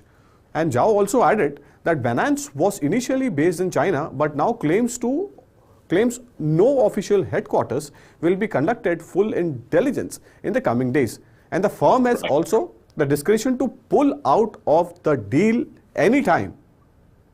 So, meanwhile, this is actually an event, sir. So, Bankman-Fried confirmed the agreement in his own Twitter thread, stating that the two parties has agreed to a strategic transaction. So, my next question to you is, who do you think will benefit more from this deal? So, are we at a time when we are talking about a large debt pile which will be left when Binance acquires FTX, or is it the FTX will have themselves saved from this catastrophe? Well, it's something like saying, that it's like a live-in relationship before you get, instead of a marriage. In a live-in relationship, you keep all the doors open for each other. I can date somebody, I can go out with somebody, I'm not going to get married. Marriage is a commitment. This is like a live-in relationship, guys. I'll tell you one thing, guys. It so smells of a complete conspiracy of the takeover. Binance wanted to take them over. I guess everything was settled before that. The right noises were made, the right tweets were made, the right messages were sent out in the last 48 hours. And here we have a beautiful company, a so-called great company, FTX, now selling at peanuts. It's a very classic case of how larger companies can get, and when people work together around this, they can make situations like this happen. And they made it happen. Right words, right perception management, right tweets, creating the fear factor. The fear factor is the most critical factor, and they embedded it beautifully inside. Right, sir. I see not a major problem, not just for FTX. Of course, they might get acquired, whatever. But as we said, it's an open-ended letter. It has no conclusion. It's keeping you and me guessing. Why can't it be conclusive, like a marriage? Why is it still a live-in relationship? That, I think, has all the answers to all the questions that are going to unfurl over the next few months, not in the weeks, in fact. And I think we are going to see a massive cascading of the crypto valuations of all crypto assets coming down in the next few weeks. So, this is actually a big statement, sir. You expect the valuations of the entire crypto assets to come down, but I expect this. Yes, I do. Exactly, this is your expectations. And Yes. but as we speak, the Binance takeover of FTX, which is the announcement after the announcement, the FTX has actually mentioned the acquisition impacts only the non-US business of FTX.com, and FTX will remain independent of Binance. However, according to a 2021 audit, the US part of the FTX accounted for just 5% of the total revenue. So FTX is based in Bahamas, where the Bankman-Fried is actually staying. And market participants fear that if the FTX situation is not resolved by Binance bid to purchase the exchange, a sharper sell-off in the market could trigger a liquidation cascading, as you have already mentioned, in the entire cryptocurrency market, which includes Bitcoin and the other top cryptocurrencies.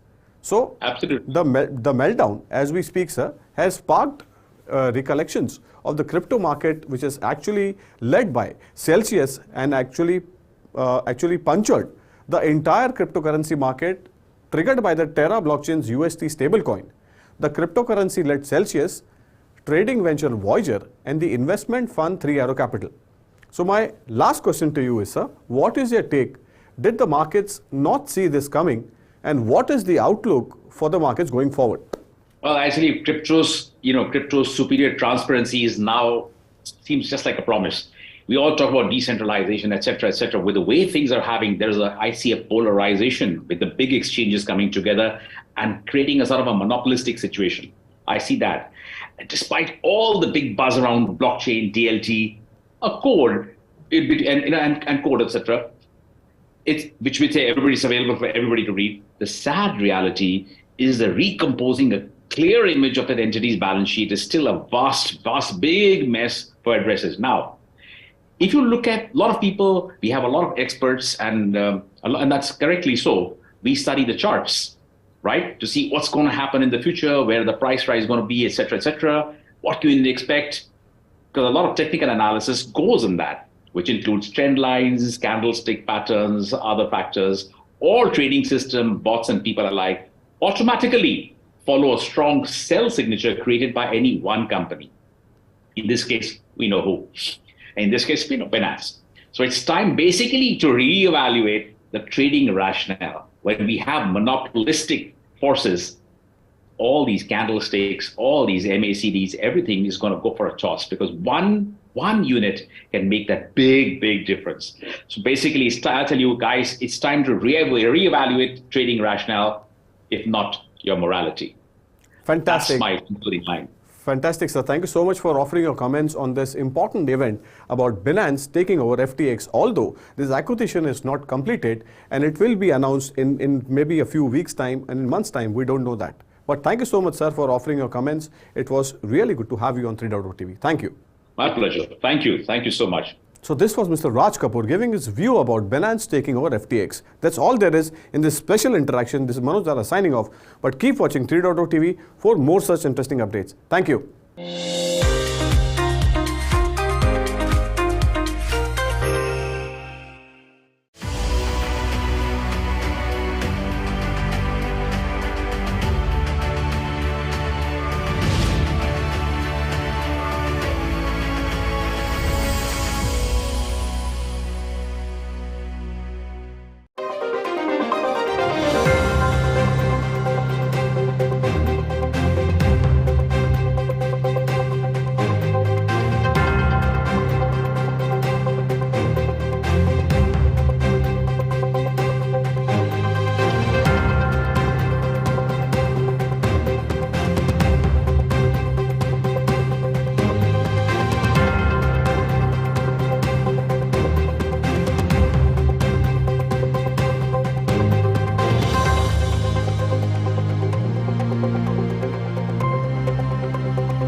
You are watching a special show, Metaverse Magic, in which we get major updates on Metaverse from around the world.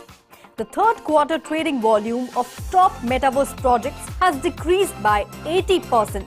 But according to some reports, the interest in virtual worlds is still high.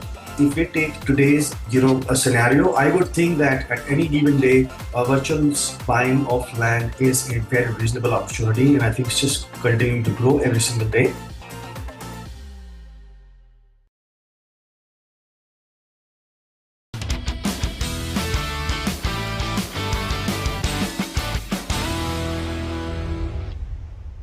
Hello and welcome to 3.0 TV. I am Manoj Dara. And I am Vishakha Thakur. So, Metaverse was the buzzword of 2021. So, if we talk about various companies like Meta rebranded themselves to onboard the Metaverse trend, as according to various studies, Metaverse is going to be a $8 to $13 trillion market opportunity. Yes, Manoj. The Metaverse is quickly growing as a way for communities to connect with each other. The expansion of the Metaverse is leading companies such as Meta, Nike, and others to invest in the development of the virtual world. Also, coins connected to metaverse NFTs, including Sandbox, Decentraland, have seen their value skyrocket over the last several months. So, well, metaverse is not headed for cities and countries, with some already planting their flags in the virtual world. So, in this episode, we are going to talk about government and countries that are leading the charge to make their mark on the metaverse. But first, let's try to understand the current scenario of the metaverse market and what it is going to be in 5 years down the line. So let's listen in to what Mr. Kunal Nandwani, who is a YPO member of the Tech Entrepreneur, has to say about this opportunity. So current size, I think, is very small, probably running into a few billions at most. If you think about the global GDP, the global economy every year, it's close to $80 trillion, depending on the year you look at. In 5 years' time, this 80 trillion may reach to, let's say, $100 trillion or 120. I think at least 5% could become metaverse. 5% of 100 trillion would be 5 trillion. So it's an easily a 5 trillion market in 5 years' time. Well, fantastic thought. So, countries are competing against each other to be the first to enter the uncharted territory of deep space, moon, and now even the red planet, Mars. So, Vishaka, similarly, the digital space of the metaverse is also uncharted territory. Apart from the private companies and players betting big on the metaverse, now government of some countries and cities are buying into the hype of metaverse. But first, sovereign nation to enter the metaverse is the Caribbean nation of Barbados. Yes, Manoj, Barbados became the first nation to establish a virtual embassy in the metaverse where users can transport their avatars from one virtual world to another. And this was bound to happen because Barbados considers itself as one of the friendliest cryptocurrency country, which is actually it is. So if we are talking about the cryptocurrency friendly country in the world, if we don't mention Dubai and UAE, it's not possible, right? Absolutely.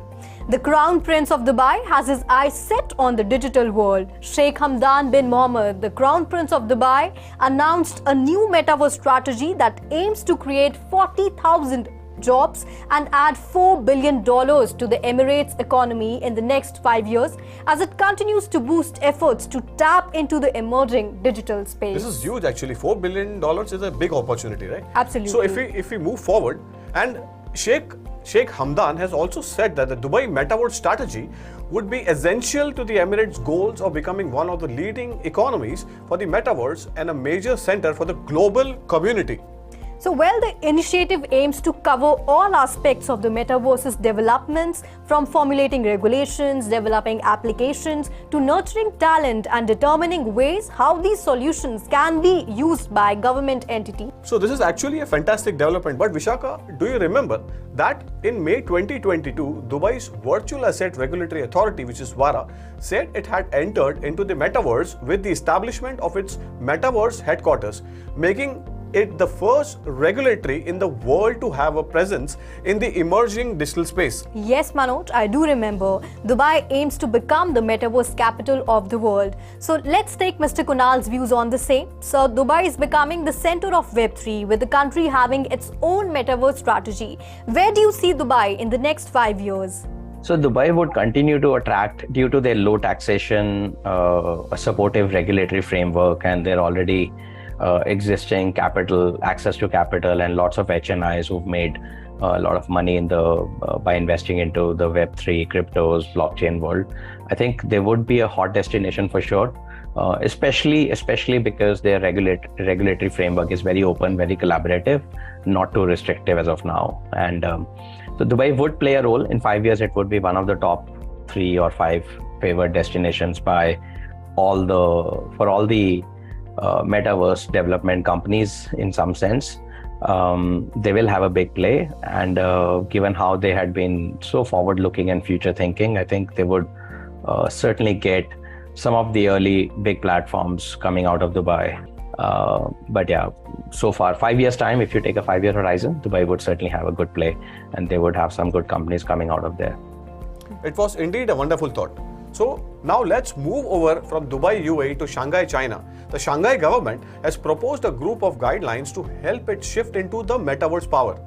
The plan of action defines each one of the technologies that the municipality needs to focus on to achieve the goals of building a $52 billion metaverse economy, while at the same time helping to establish 10 innovative companies in the area. That is interesting, So, actually. Manoj, we can clearly see that metaverse has become a new buzzword in China, bringing about a host of new and exciting business opportunities. Of course, yes. Not just China, Vishaka, but if you talk about South Korea is betting big on the metaverse as well. South Korea has emerged as a global technology powerhouse in the recent decade, giving a rise to industry giants such as Samsung, LG and Hyundai, which we all are aware of, and which is actually a fact of, the global markets as well. Absolutely. So interestingly, the Korean government made headlines earlier this year when it announced to plan to pour nearly $200 million into its domestic metaverse ecosystem. That is actually a big number. But not only this, Vishaka, according to the Ministry of Science and ICT, the funding will help educate and train 40,000 metaverse professionals in Korea and boost over 200 companies operating in the metaverse space. And by 2026, turn the country into the 5th largest metaverse market by number of users. That's what market participants are saying. Yeah, and that's amazing. So, in conclusion, so far Barbados, UAE, China and South Korea have plunged into the metaverse. It's just a matter of time before governments of other countries too take a leap into the virtual land of metaverse. Indeed, yes. And if we talk about India, then there are few companies or maybe there are few entities that has actually announced plans about the metaverse. Although there are private companies in India that are exploring the metaverse opportunity, if you talk about the government initiative, that is actually lacking. True. So, well, that's it in today's episode. We will meet again with exciting stories about the metaverse. Till then, keep watching 3.2 TV, like and share our videos, subscribe our channel and press the bell icon to get instant updates. This time, this is Manoj Dara signing off. And this is me, Vishaka Thakur, signing off. Have a great day. Thank you.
And now the news in detail.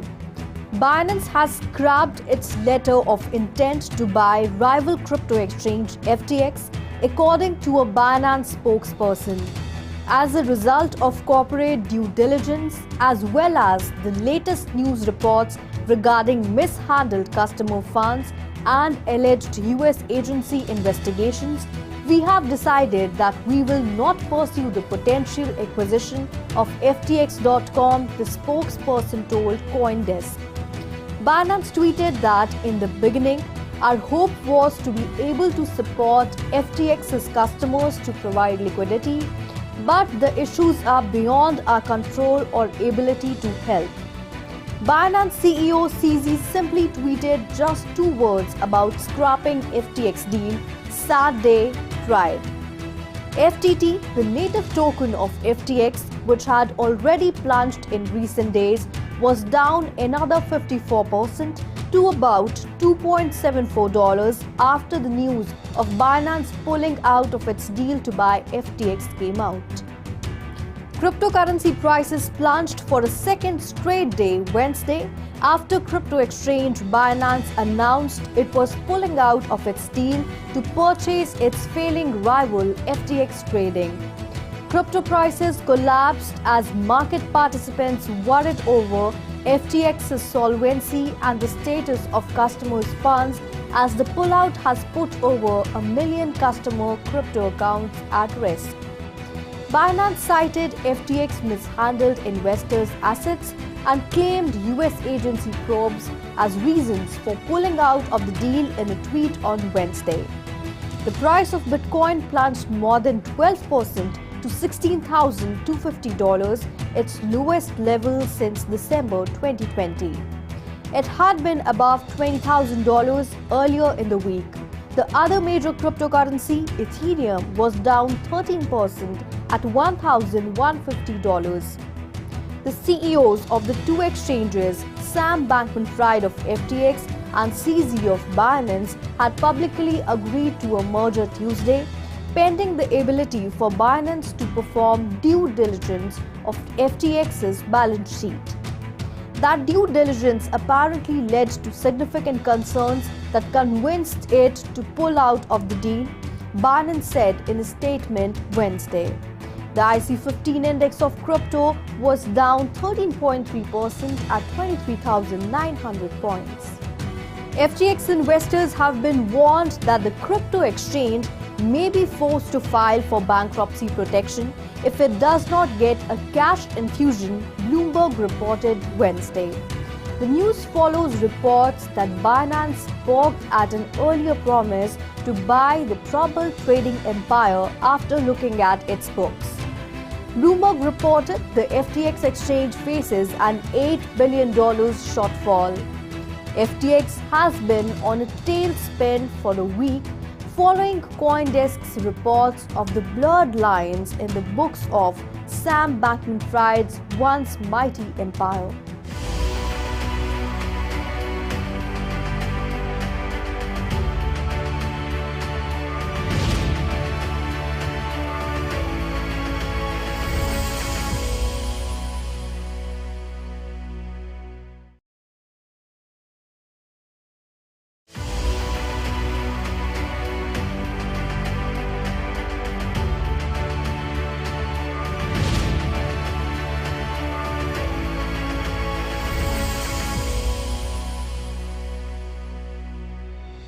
FTX.com's handling of customer assets and its connections to other units of Sam Bankman-Fried's businesses are both under investigation by US financial regulators. According to the sources, the investigations by the Securities and Exchange Commission and the Commodity Futures Trading Commission are related to the liquidity crisis at the trading platform that prompted briefly a planned purchase of its non-US businesses by rival exchange Binance Holdings Limited, before it walked away from the deal on Wednesday. The platform's connections to FTX US, FTX.com's American counterpart, and Bankman-Fried's firm Alameda Research are also being investigated by regulators.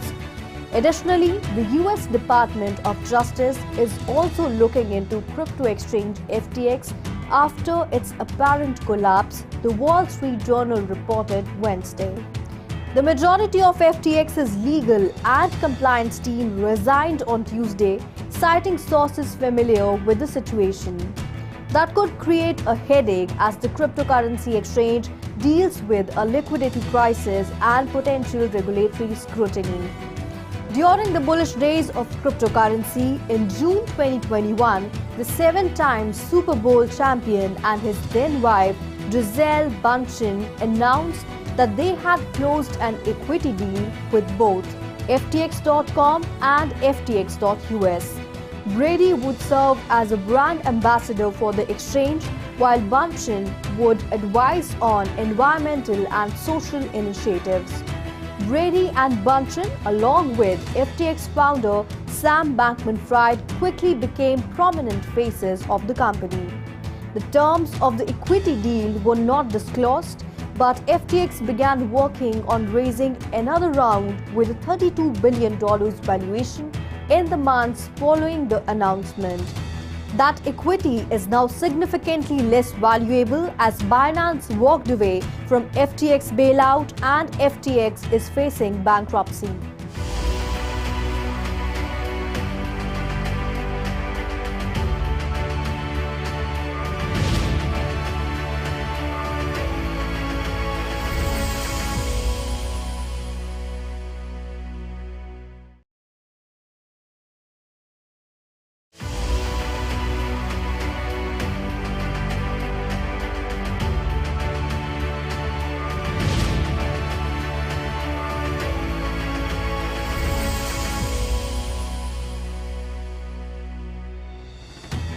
Solana validators are scheduled to unlock 49.6 million SOL when the current epoch ends in less than 24 hours' time.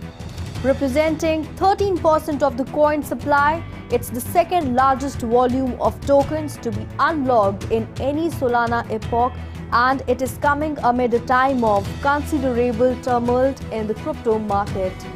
An epoch refers to a number of slots on the chain and takes around 2 to 3 days. The dashboard of the website currently displays over 47 million SOL tokens scheduled to be unlocked by validators. This figure has risen from 18 million in a matter of hours. The increase is most likely due to more validators choosing to withdraw their staked tokens from the network.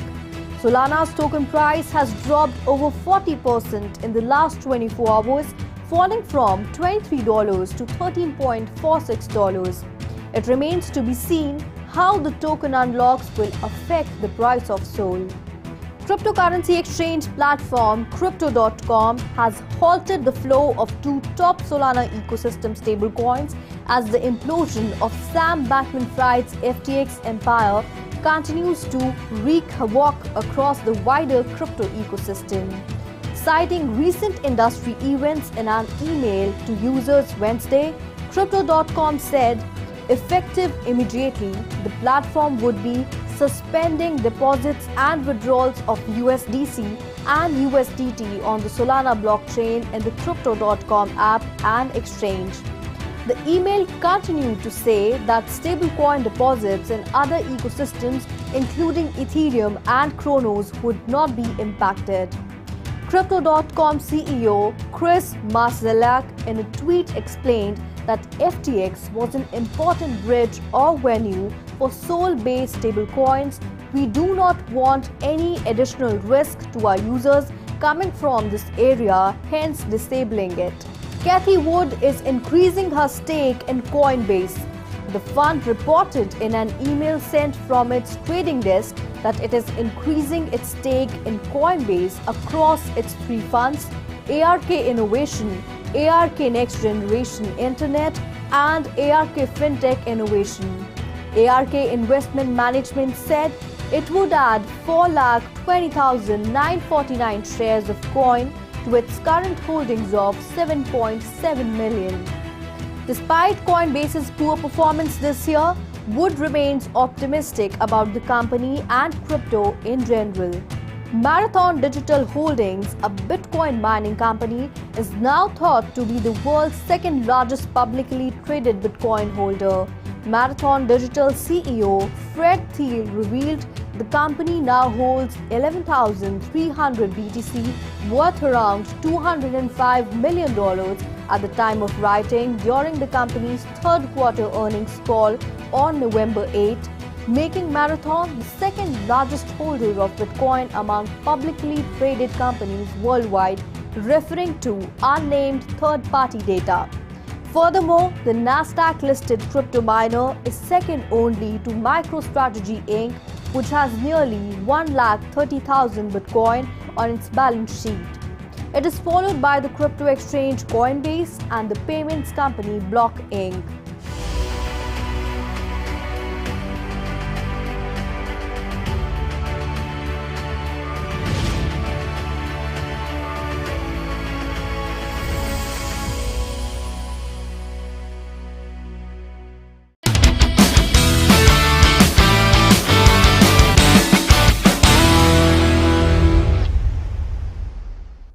National Basketball League star और non fungible token enthusiast Steph Curry ने करीवर्स के लिए एक trademark file किया है जो metaverse और NFTs को बेचने के लिए इंटरैक्टिव वर्चुअल एनवायरनमेंट्स बनाने के प्लान्स के संकेत देता है।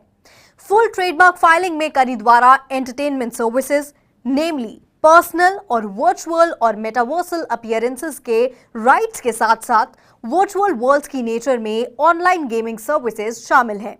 फाइलिंग कारी द्वारा दावा किया गया पहला नॉन क्रिप्टो रिलेटेड ट्रेडमार्क है। हालांकि 3 पॉइंट चैंपियन सितंबर 2021 से क्रिप्टो एक्सचेंज FTX के लिए एक एम्बेसडर रहा है।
Hello and a very warm welcome to all the viewers of 3.0 TV. I am Manoj Dhara. So Binance's recent intention to buy FTX has raised many eyebrows and question marks. And to resolve all the queries, we have invited a special guest who is joining in from Malaysia. Let me introduce you to Mr. Samrat Kishore. He is Regional Head of Enterprise Ethereum Alliance. Samrat sir, welcome on 3.0 TV. Thank you very much, Manoj, and I appreciate the great work you're doing on educating your viewers. Thank you so much, sir. It's a pleasure having you. So as we speak, the most important topic as of now is Binance, which has shown an intention to buy FTX, and the reason which it has given is on the back of liquidity crunch. So what is your first reaction on this episode? If you can just help our viewers understand what is the intention behind buying FTX. Sure, Manoj. I think the viewers should know that there was a series of events which led to this intent of buying. And just for perspective, Binance is so far the biggest exchange in the world, and FTX is number 2 by means of volumes and the number of users that they have. So it's number 1 buying number 2, right? And currently the intent is out in the market, and they are carrying out their due diligence. Exactly. But what led to all this is, so Binance is an investor in FTX. It's an old news. Since 2019, they were investors in FTX, and a lot of their holdings were in FTX tokens, the native tokens of the FTX platform called FTT. And a few days back, CZ, the boss of finance, the Binance, he announced that he's going to liquidate all positions which Binance is holding in those tokens. I think that was something which was, in my opinion, that was like the first domino, right, in the whole domino effect which we are now seeing.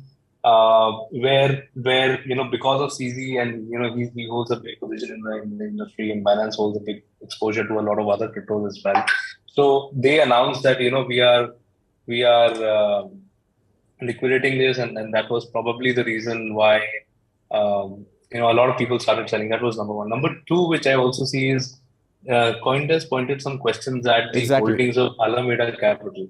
Right, so I think that, and Alameda Capital, as many of the viewers may know or may not know, but it's 100% owned hedge fund by FTX. So it's carrying out research on cryptos. It's making investments, and it has a huge exposure on FTT tokens. A lot of them, actually, most of the FTT exposure that it has is logged. It's in logged tokens. They cannot liquidate it. So. The question about their stability was out in the market, that can this firm survive? Can this firm generate returns? Or the tokens that they have, is it legitimate? Because the question is, and nobody knows what the reality behind this is, but the question, the overall fear or risk that people saw was, is FTX as an exchange moving their users' cryptocurrency holdings over to Alameda? Okay. Now that gives Alameda a lot of leverage, because you show that you have all these crypto holdings, and then you can go out in the market and start lending on behalf of it, or start calling money and stuff like that. You can do a lot of things, when you have other people's crypto in your accounts or in your control. So that was the biggest fear, I think. So that was factor number two, which sort of caused this chaos and hence the results that we see now. So I can compare, and Manoj, allow me the liberty of taking an example from Indian perspective. There was a fraud which was reported a few days back, which was with a brokerage firm called Karvy. So a lot of people, including myself, had accounts with Karvy, and we were buying and selling shares. But eventually it was uncovered that Karvy was using clients' holdings. So there were some accounts. Of course, there are brokerage firms which have, let's say, 100 accounts. I'm just saying, take an example, 100 accounts. Out of those 100 accounts, so for example, place a collateral, and maybe, collateral is actually in the broker's account. Right. So they 50% may be active traders, but 50% may be very passive, right? People just leaving their shares and these are custodial accounts, right? So what they showed was to lenders that these are not their users' shares, but they are their own shares, right? So if I were to look at this whole episode very objectively from the outside, I would say the biggest problem with custodial wallets is the biggest risk, which everybody saw with custodial wallets, is now coming to light. All right. It's now in a way we are seeing it happen. If at all this is true, if at all FTX move tokens over to Alameda. So that's my view. Sure. I mean, since we are talking about Binance, FTX, and the role of Alameda Capital, I want to just ask a follow-up question on that. So roughly around $14 billion exposure it was there, and the 100% unit was having a stake in FTT. The FTX, it was holding roughly around over $1.5 billion worth of FTT tokens. There was a stake in Solana. There were roughly around $3.5 billion stake in other cryptocurrencies, which was actually not mentioned. There was a research article which said that the balance sheet is actually looking, difficult to understand. So, is this something which the management of FTX was actually aware of? And there was something which was going on between the Binance and FTX for a long time, because actually Binance was having a broad chunk in FTX.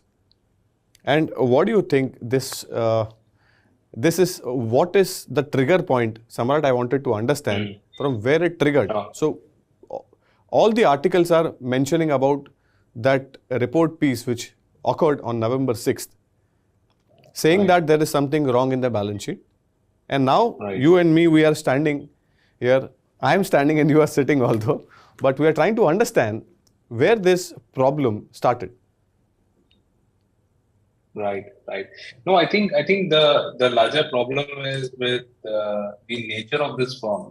This is Alameda Capital is a crypto hedge fund. So hedge funds in general are covered by a lot of layers. So nobody really has insight on what they're doing and how they're doing it. But over and above that, this is a crypto hedge fund. Right. So all the more I would say opaque, right, to the outside world. So all we know is, there are analysts who are talking about it. It may just be grapevine, as I said earlier also. And whatever I'm commenting is purely based on the news articles, the research, and the understanding of the past events that I have. But what I do feel is that there is a high possibility, because that door is always open, right? The cryptos in a custodial wallet scenario, the cryptos all stay with the exchange, and here is a hedge fund which is 100% owned by exchange and obviously needs a lot of leverage while sure. So they can potentially move over the customers and cryptos over and include it on their books. It's very easy. It's very easy for them. Sure. So saying that it happened is very difficult, but answering to your question, can it happen, or what was the trigger? I think it is purely speculation. All right. Okay. So my next question to you is, so FTX is having a lot of investments in other segments as well.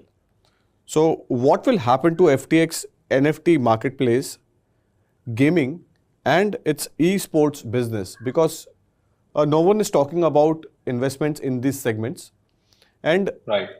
The picture as of now is the due diligence is going on, the DD, as what SBF has already mentioned. So what do you think, Samrat, will be the outlook for the SBF? I mean, there are a lot of reports which suggest that is this the end of the SBF? Okay, yeah, that's a complex question. So let me try and break it into two parts. One is the future outlook on what's going to happen with the investments which FTX has made. So exactly, one thing which you have to give to this guy SBF is he is one-man army when it comes to creating and creating such a huge phenomena called FTX. It was a huge success pretty early on. He came into the game and so does CZ, right? So, but this guy was one of the people I used to follow a lot in the way he was doing things earlier. Then coming to the investments that he made, he's definitely supported a lot of people and the companies which have got investments from FTX. Now, if you were to ask me what was the outlook, now the biggest problem with this whole event is that the tokens of FTX have lost 80% of the value almost, right, as we speak. So if the investments were made in the form of those tokens, then the investee companies are in trouble. Then the investee projects are in trouble, because those tokens overnight they have lost so much value, right? Unless they were very smart and they converted their investments in time, or they were locked in tokens, you never know, right? Because what goes in these countries is very confidential. Sure. So my take on this is, if the investments were made in US dollars and any other stable coins, etc., then they would all stay, right? They would not. Maybe future tranches will be impacted, right? If the company is in trouble, definitely they will not continue with the investments. But if the investments were made in the same FTT tokens, then yeah, I think they're in trouble. The second part is what will happen to SBF. I think it's an event. I don't see the two getting along very well. They've been teasing each other on Twitter since a while. It's not the first time they're having exchange on Twitter, right? So I think if the acquisition goes through, there are two paths which I see for SBF. One is he could just continue building his US entity because this whole deal is not comprising of the US. Of the US, which is actually just 5% of the total top line. Just 5% of the FTX group. So, I mean, yeah, the follow-up question on that was, I asked you, is this the end of SBF, or there is a comeback, with this 5% equity in hand? So, I mean, what do you think will be the outlook for Mr. Sam Bankman-Fried? Yeah. No, so as I was saying, there are two paths that I personally see for him, and maybe they are very smart people. They will come up with something of their own. But one is definitely to keep building, that US entity and continue doing what they're doing. The US entities are governed by several laws, and I'm sure they will have a lot of protection around it for both sides. The second way can be because he's already minted a lot of money and he potentially will have exposure to other cryptocurrencies as well. So he may be dipping into that retirement fund which he has already gathered somewhere, and maybe doing something else, or may just not do anything for a while, stay low and build something and come out with a big announcements 3 years later. So it's all up in the air right now, Manoj. Sure. And what's your comment on Binance? I mean, how do you see the Binance side of story? Well, Binance is currently the godfather of the crypto exchanges, especially after swallowing the number 2 exchange, I would say. Yeah, so I'm not... number 2 down, bring him on. Who's next? Exactly. Well, Coinbase is a different game, right? So but your overall view on Binance and its strategy and strategical move which has actually Binance has made. What is the view on that? Right. So I don't know till where the strategy goes, because was it a event which was orchestrated? A lot of people are calling it orchestrated event, first announcing things and then going ahead and buying the same company, or the other way around, that CZ may just find himself, because his announcement on Twitter was, somebody reached out from FTX and because of the liquidity crunch, and now we are investigating if we can buy. So it may be both, right? He may have gotten lucky with this, or he may have actually orchestrated it. Nobody knows. It's hard to comment. But one thing which I know is that the way Binance has grown and the way they are getting licenses, recently they got a license in so many European countries as well. Recently they had a visit in Malaysia also. I happened to be around this person. I would not say I met him in person and had a coffee with him, but I was around CZ in a close circle. So I could figure that they're doing something here, either they're acquiring an exchange or they're getting a license here. But what I'm trying to say is that they are growing with leaps and bounds. I love the way they're growing, and also growing horizontally in the various new markets that they're entering. Fantastic. So competition-wise, I think they've wiped out their biggest competition, which was, I have a lot of friends, for example, in Singapore, who are holding their large holding, who had large holdings in FTX only because Binance does not have a license in Singapore currently. So it's a big move. I'm sure a lot of people will move over to Binance, and they will get access to a lot more markets really, really fast now that FTX is not there. Sure. One last question before we let you go, because the cryptocurrency market actually has not reacted positively to this announcement. There are broader concerns over, since the deal includes FTX.com, and as we speak, as you have already mentioned, that the US business will not be sold. So what will be the outlook on Alameda Capital? That is something, it's a big question mark, and the entire cryptocurrency market has reacted negatively, and it is trading 11 to 12% lower. As we speak, Bitcoin has slipped below $18,000 levels, and it has actually touched a low of 17,605 or 10 precisely, and Ethereum is also trading lower. So there is actually a concern of an episode 2 which occurred in May 2022. I'm talking about the Terra Luna collapse which happened, followed by Celsius, Three Arrow Capital, and the other cascading effect which we saw in the cryptocurrency market because of the similar situation which was created then, was the liquidity crisis in Terra Luna. And we saw the entire cryptocurrency ecosystem collapse, and it never recovered.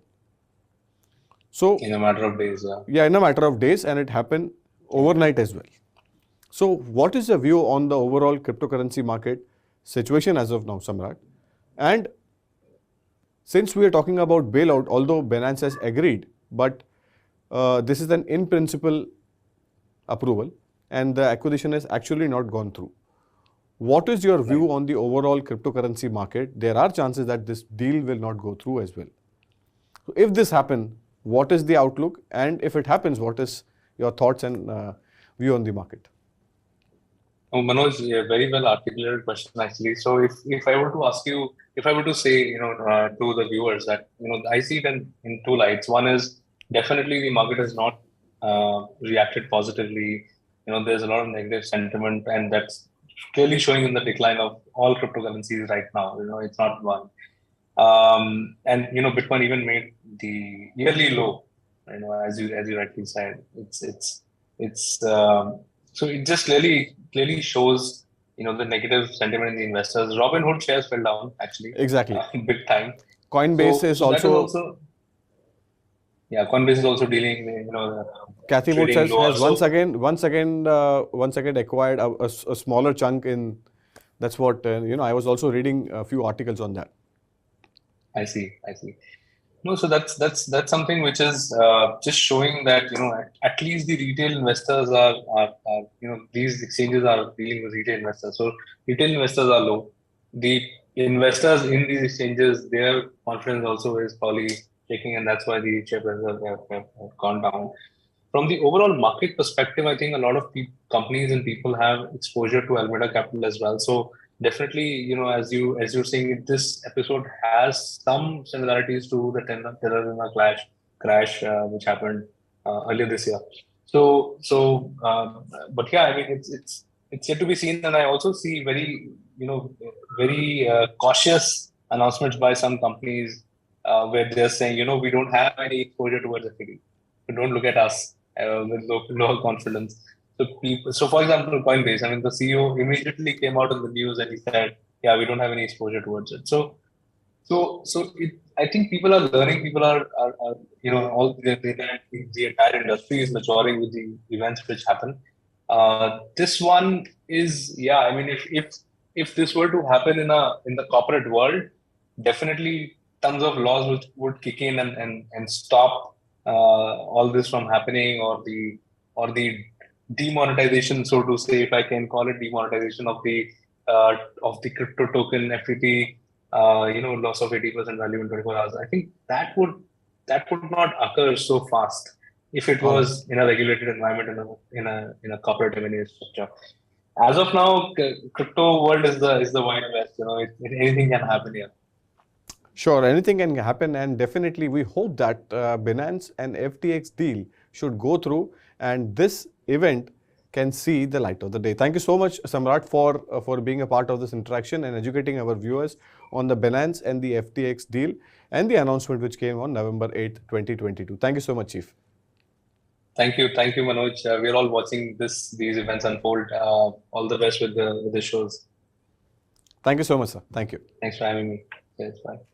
All right, this was Samrat Kishore from Enterprise Ethereum Alliance sharing his view about the Binance FTX deal, which was actually announced on November 8, 2022. That's all there is in a special interview.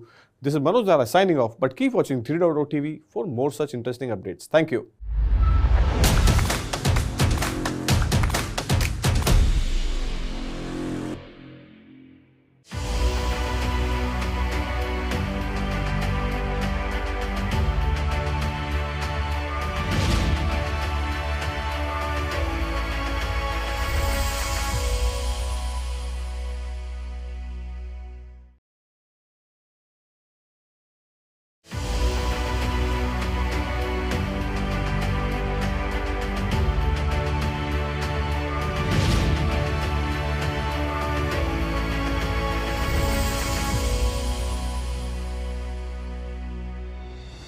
और अब खबरें विस्तार से।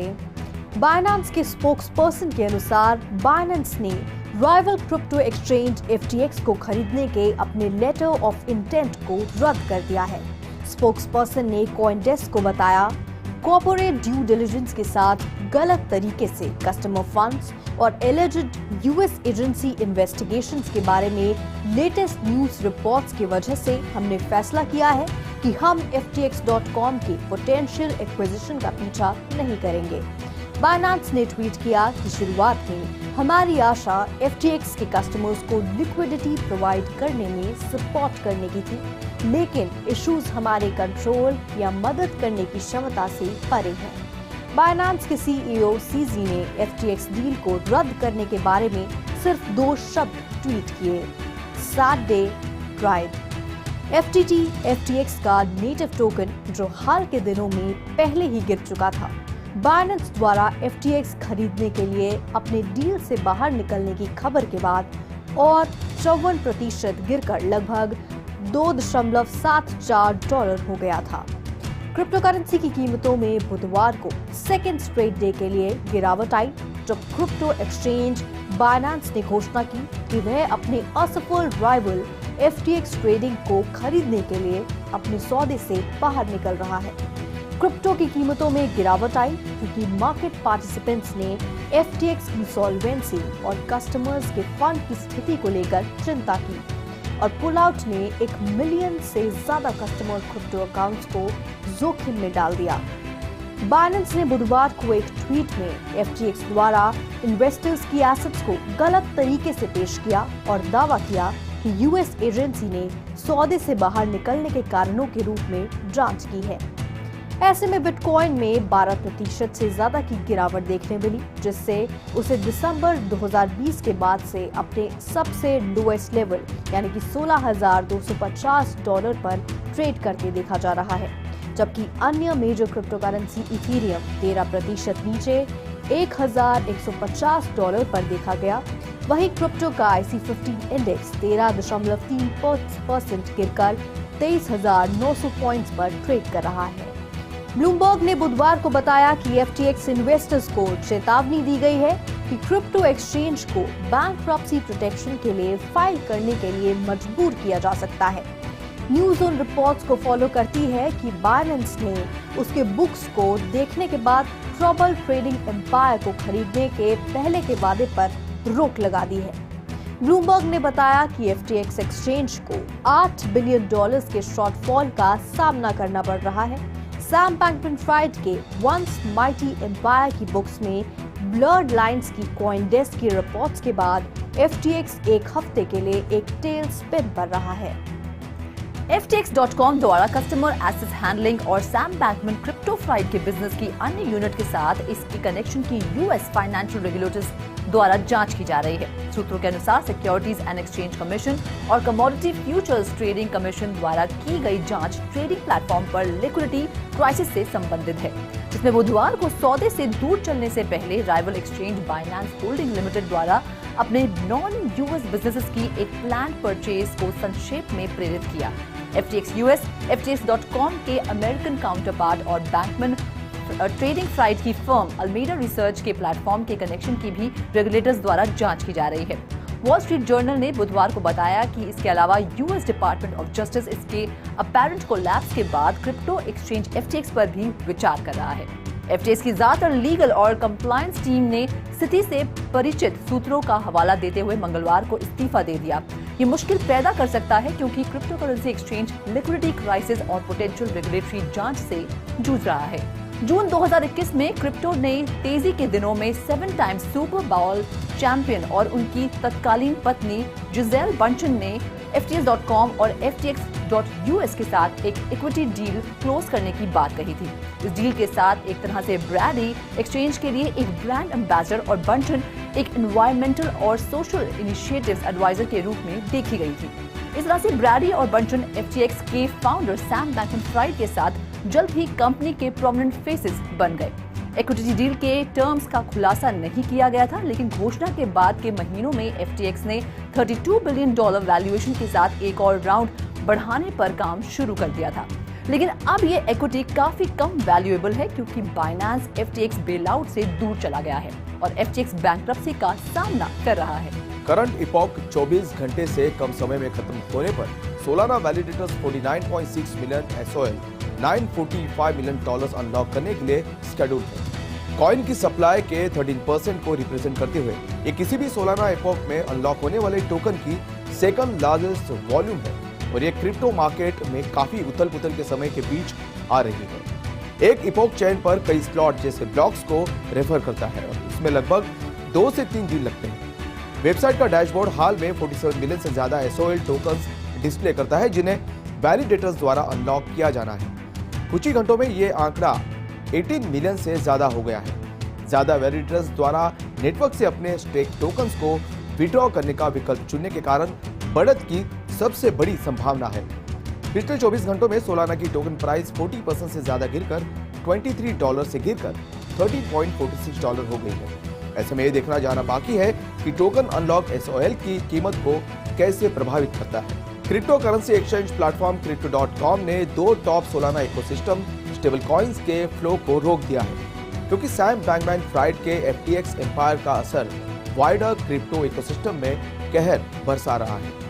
बुधवार को users को एक email में हाल के इंडस्ट्री की घटनाओं का हवाला देते हुए Crypto.com ने कहा कि तुरंत प्रभावी प्लेटफॉर्म Crypto.com ऐप और एक्सचेंजेस में सोलाना ब्लॉकचेन पर USDC और USDT की डिपॉजिट्स और विड्रॉल्स को सस्पेंड कर देगा। ईमेल ने कहना जारी रखा कि इथेरियम और क्रोनोस सहित अन्य इकोसिस्टम में स्टेबल कॉइन डिपॉजिट्स प्रभावित नहीं होगी। Crypto.com CEO क्रिस माज़ेलेक ने एक ट्वीट में बताया कि FTX SOL based stable coins के लिए एक इंपॉर्टेंट ब्रिज या वेन्यू था। हम इस एरिया से आने वाले अपने यूजर्स के लिए कोई एडिशनल रिस्क नहीं चाहते, इसलिए इसे डिसेबल कर रहे हैं। कैथी वुड कॉइनबेस यानी कॉइन में अपनी हिस्सेदारी बढ़ा रही है।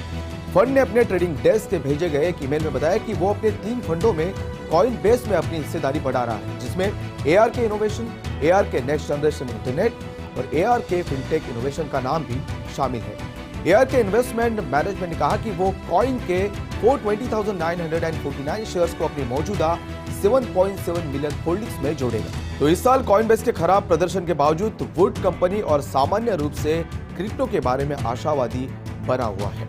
Bitcoin mining company marathon digital holdings को अब दुनिया का दूसरे सबसे बड़ा सार्वजनिक रूप से कारोबार करने वाला बिटकॉइन होल्डर माना जाता है। मैराथन डिजिटल CEO फ्रेड थियल ने खुलासा किया है कि कंपनी के पास अब 11,300 BTC है, जिसकी कीमत राइटिंग के समय लगभग $205 मिलियन थी। 8 नवंबर को कंपनी की थर्ड क्वार्टर अर्निंग्स कॉल के दौरान अननेम्ड थर्ड पार्टी डेटा के मुताबिक मैराथन दुनिया भर में पब्लिकली ट्रेड करने वाली कंपनियों में बिटकॉइन का दूसरे सबसे बड़ा होल्डर बना है। इसके अलावा Nasdaq listed crypto minor MicroStrategy INC के बाद दूसरे स्थान पर है, जिसके बैलेंस शीट पर लगभग 130,000 बिटकॉइंस है। इसके बाद क्रिप्टो एक्सचेंज कॉइनबेस और पेमेंट्स कंपनी ब्लॉक INC का नाम आता है। तो आज के लिए बस इतना ही। Web3 से जुड़ी ऐसी ही तमाम खबरों के लिए देखते रहिए 3.0 TV। मैं संदीप कसालकर फिलहाल आपसे विदा लेता हूँ। नमस्कार।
And now the news in detail.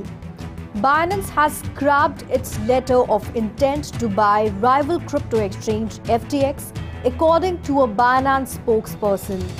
As a result of corporate due diligence, as well as the latest news reports regarding mishandled customer funds and alleged US agency investigations, we have decided that we will not pursue the potential acquisition of FTX.com, the spokesperson told CoinDesk. Binance tweeted that in the beginning, our hope was to be able to support FTX's customers to provide liquidity, but the issues are beyond our control or ability to help. Binance CEO CZ simply tweeted just 2 words about scrapping FTX deal: sad day, tried.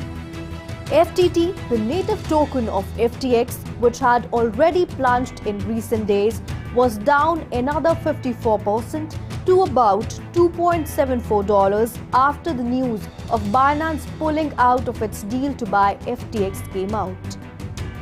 Cryptocurrency prices plunged for a second straight day Wednesday after crypto exchange Binance announced it was pulling out of its deal to purchase its failing rival FTX trading.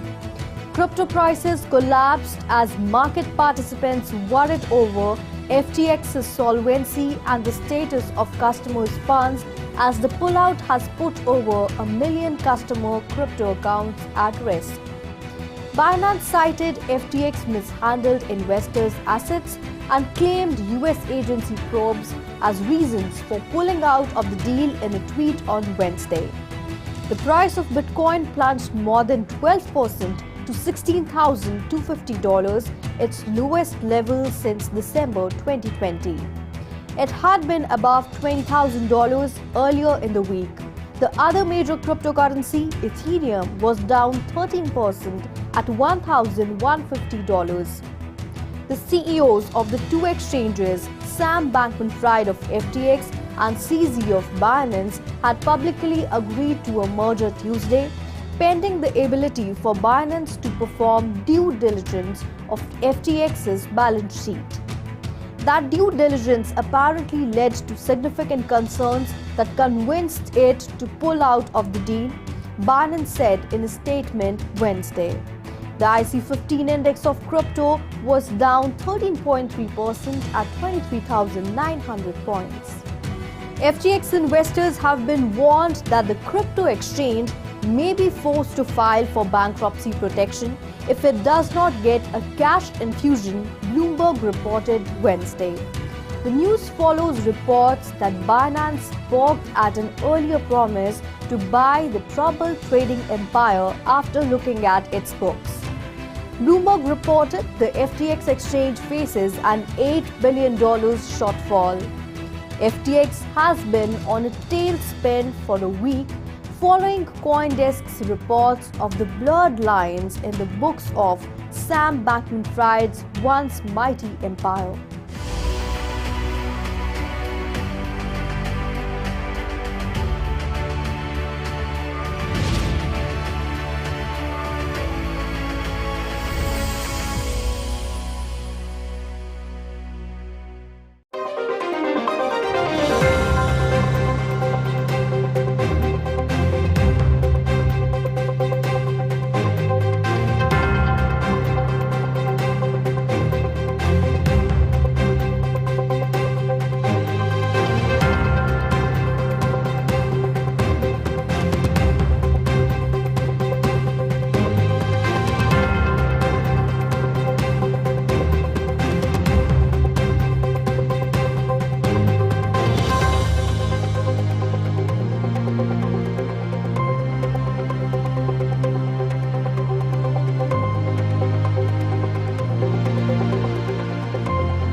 FTX.com's handling of customer assets and its connections to other units of Sam Bankman-Fried's businesses are both under investigation by US financial regulators.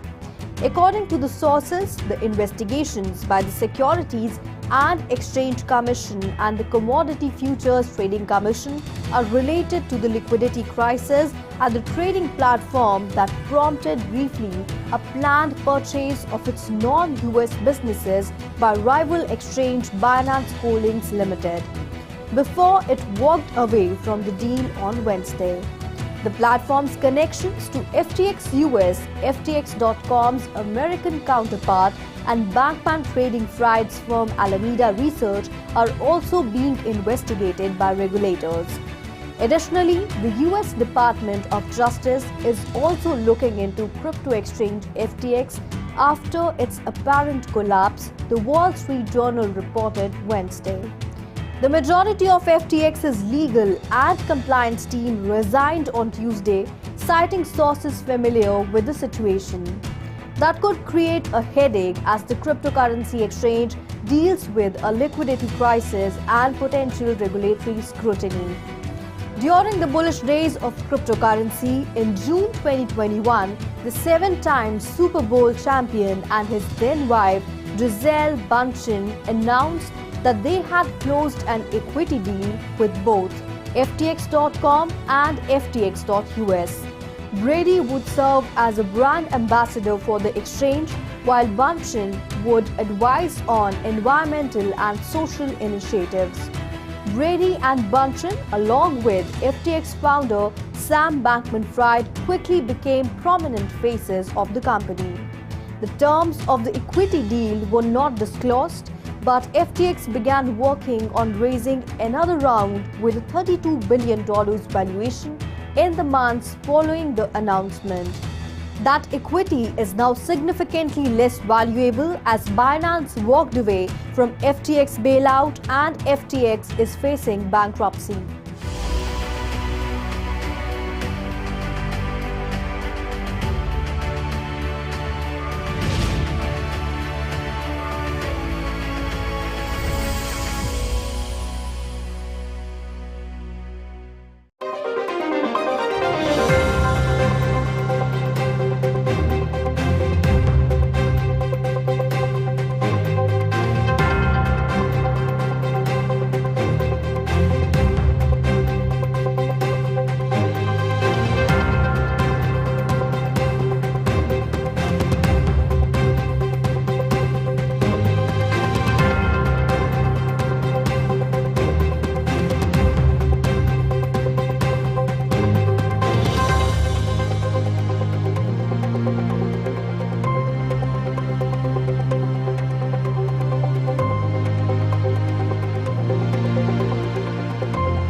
Solana validators are scheduled to unlock 49.6 million SOL when the current epoch ends in less than 24 hours' time.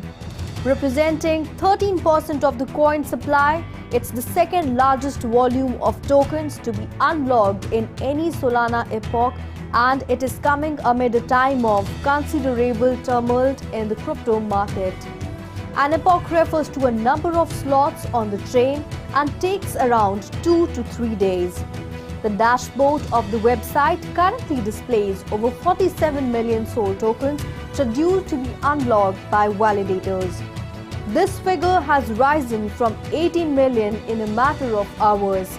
The increase is most likely due to more validators choosing to withdraw their staked tokens from the network. Solana's token price has dropped over 40% in the last 24 hours, falling from $23 to $13.46. It remains to be seen how the token unlocks will affect the price of SOL. Cryptocurrency exchange platform Crypto.com has halted the flow of two top Solana ecosystem stablecoins as the implosion of Sam Bankman-Fried's FTX empire continues to wreak havoc across the wider crypto ecosystem. Citing recent industry events in an email to users Wednesday, Crypto.com said, effective immediately, the platform would be suspending deposits and withdrawals of USDC and USDT on the Solana blockchain in the Crypto.com app and exchange. The email continued to say that stablecoin deposits in other ecosystems, including Ethereum and Cronos, would not be impacted. Crypto.com CEO Chris Marszalek in a tweet explained that FTX was an important bridge or venue for Sol-based stablecoins. We do not want any additional risk to our users coming from this area, hence disabling it. Cathie Wood is increasing her stake in Coinbase. The fund reported in an email sent from its trading desk that it is increasing its stake in Coinbase across its three funds: ARK Innovation, ARK Next Generation Internet, and ARK FinTech Innovation. ARK Investment Management said it would add 4,20,949 shares of coin to its current holdings of 7.7 million. Despite Coinbase's poor performance this year, Wood remains optimistic about the company and crypto in general. Marathon Digital Holdings, a Bitcoin mining company, is now thought to be the world's second largest publicly traded Bitcoin holder. Marathon Digital CEO Fred Thiel revealed the company now holds 11,300 BTC, worth around $205 million at the time of writing during the company's third quarter earnings call on November 8, making Marathon the second largest holder of Bitcoin among publicly traded companies worldwide, referring to unnamed third-party data. Furthermore, the Nasdaq-listed crypto miner is second only to MicroStrategy Inc., which has nearly 130,000 Bitcoin on its balance sheet. It is followed by the crypto exchange Coinbase and the payments company Block Inc.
Hello and a very warm welcome to all the viewers of 3.0 TV. I'm Manoj Dara. So over the last couple of days, the crypto market has witnessed a huge downfall of the world's third largest cryptocurrency exchange, FTX's native token FTT, with a drop of over 80%.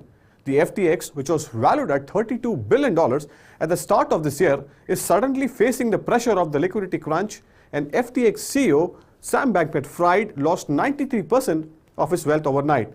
So to discuss the entire episode of the Binance taking over FTX, we have invited a special guest. Let me introduce you to Mr. Raj Kapoor. He is founder of India Blockchain Alliance. Raj sir, welcome on 3.0 TV. Always happy to be back with you, Manoj. Thank you so much, sir. So your first reactions on this deal, how do you see this announcement and its impact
Binance walks away from deal to acquire FTX.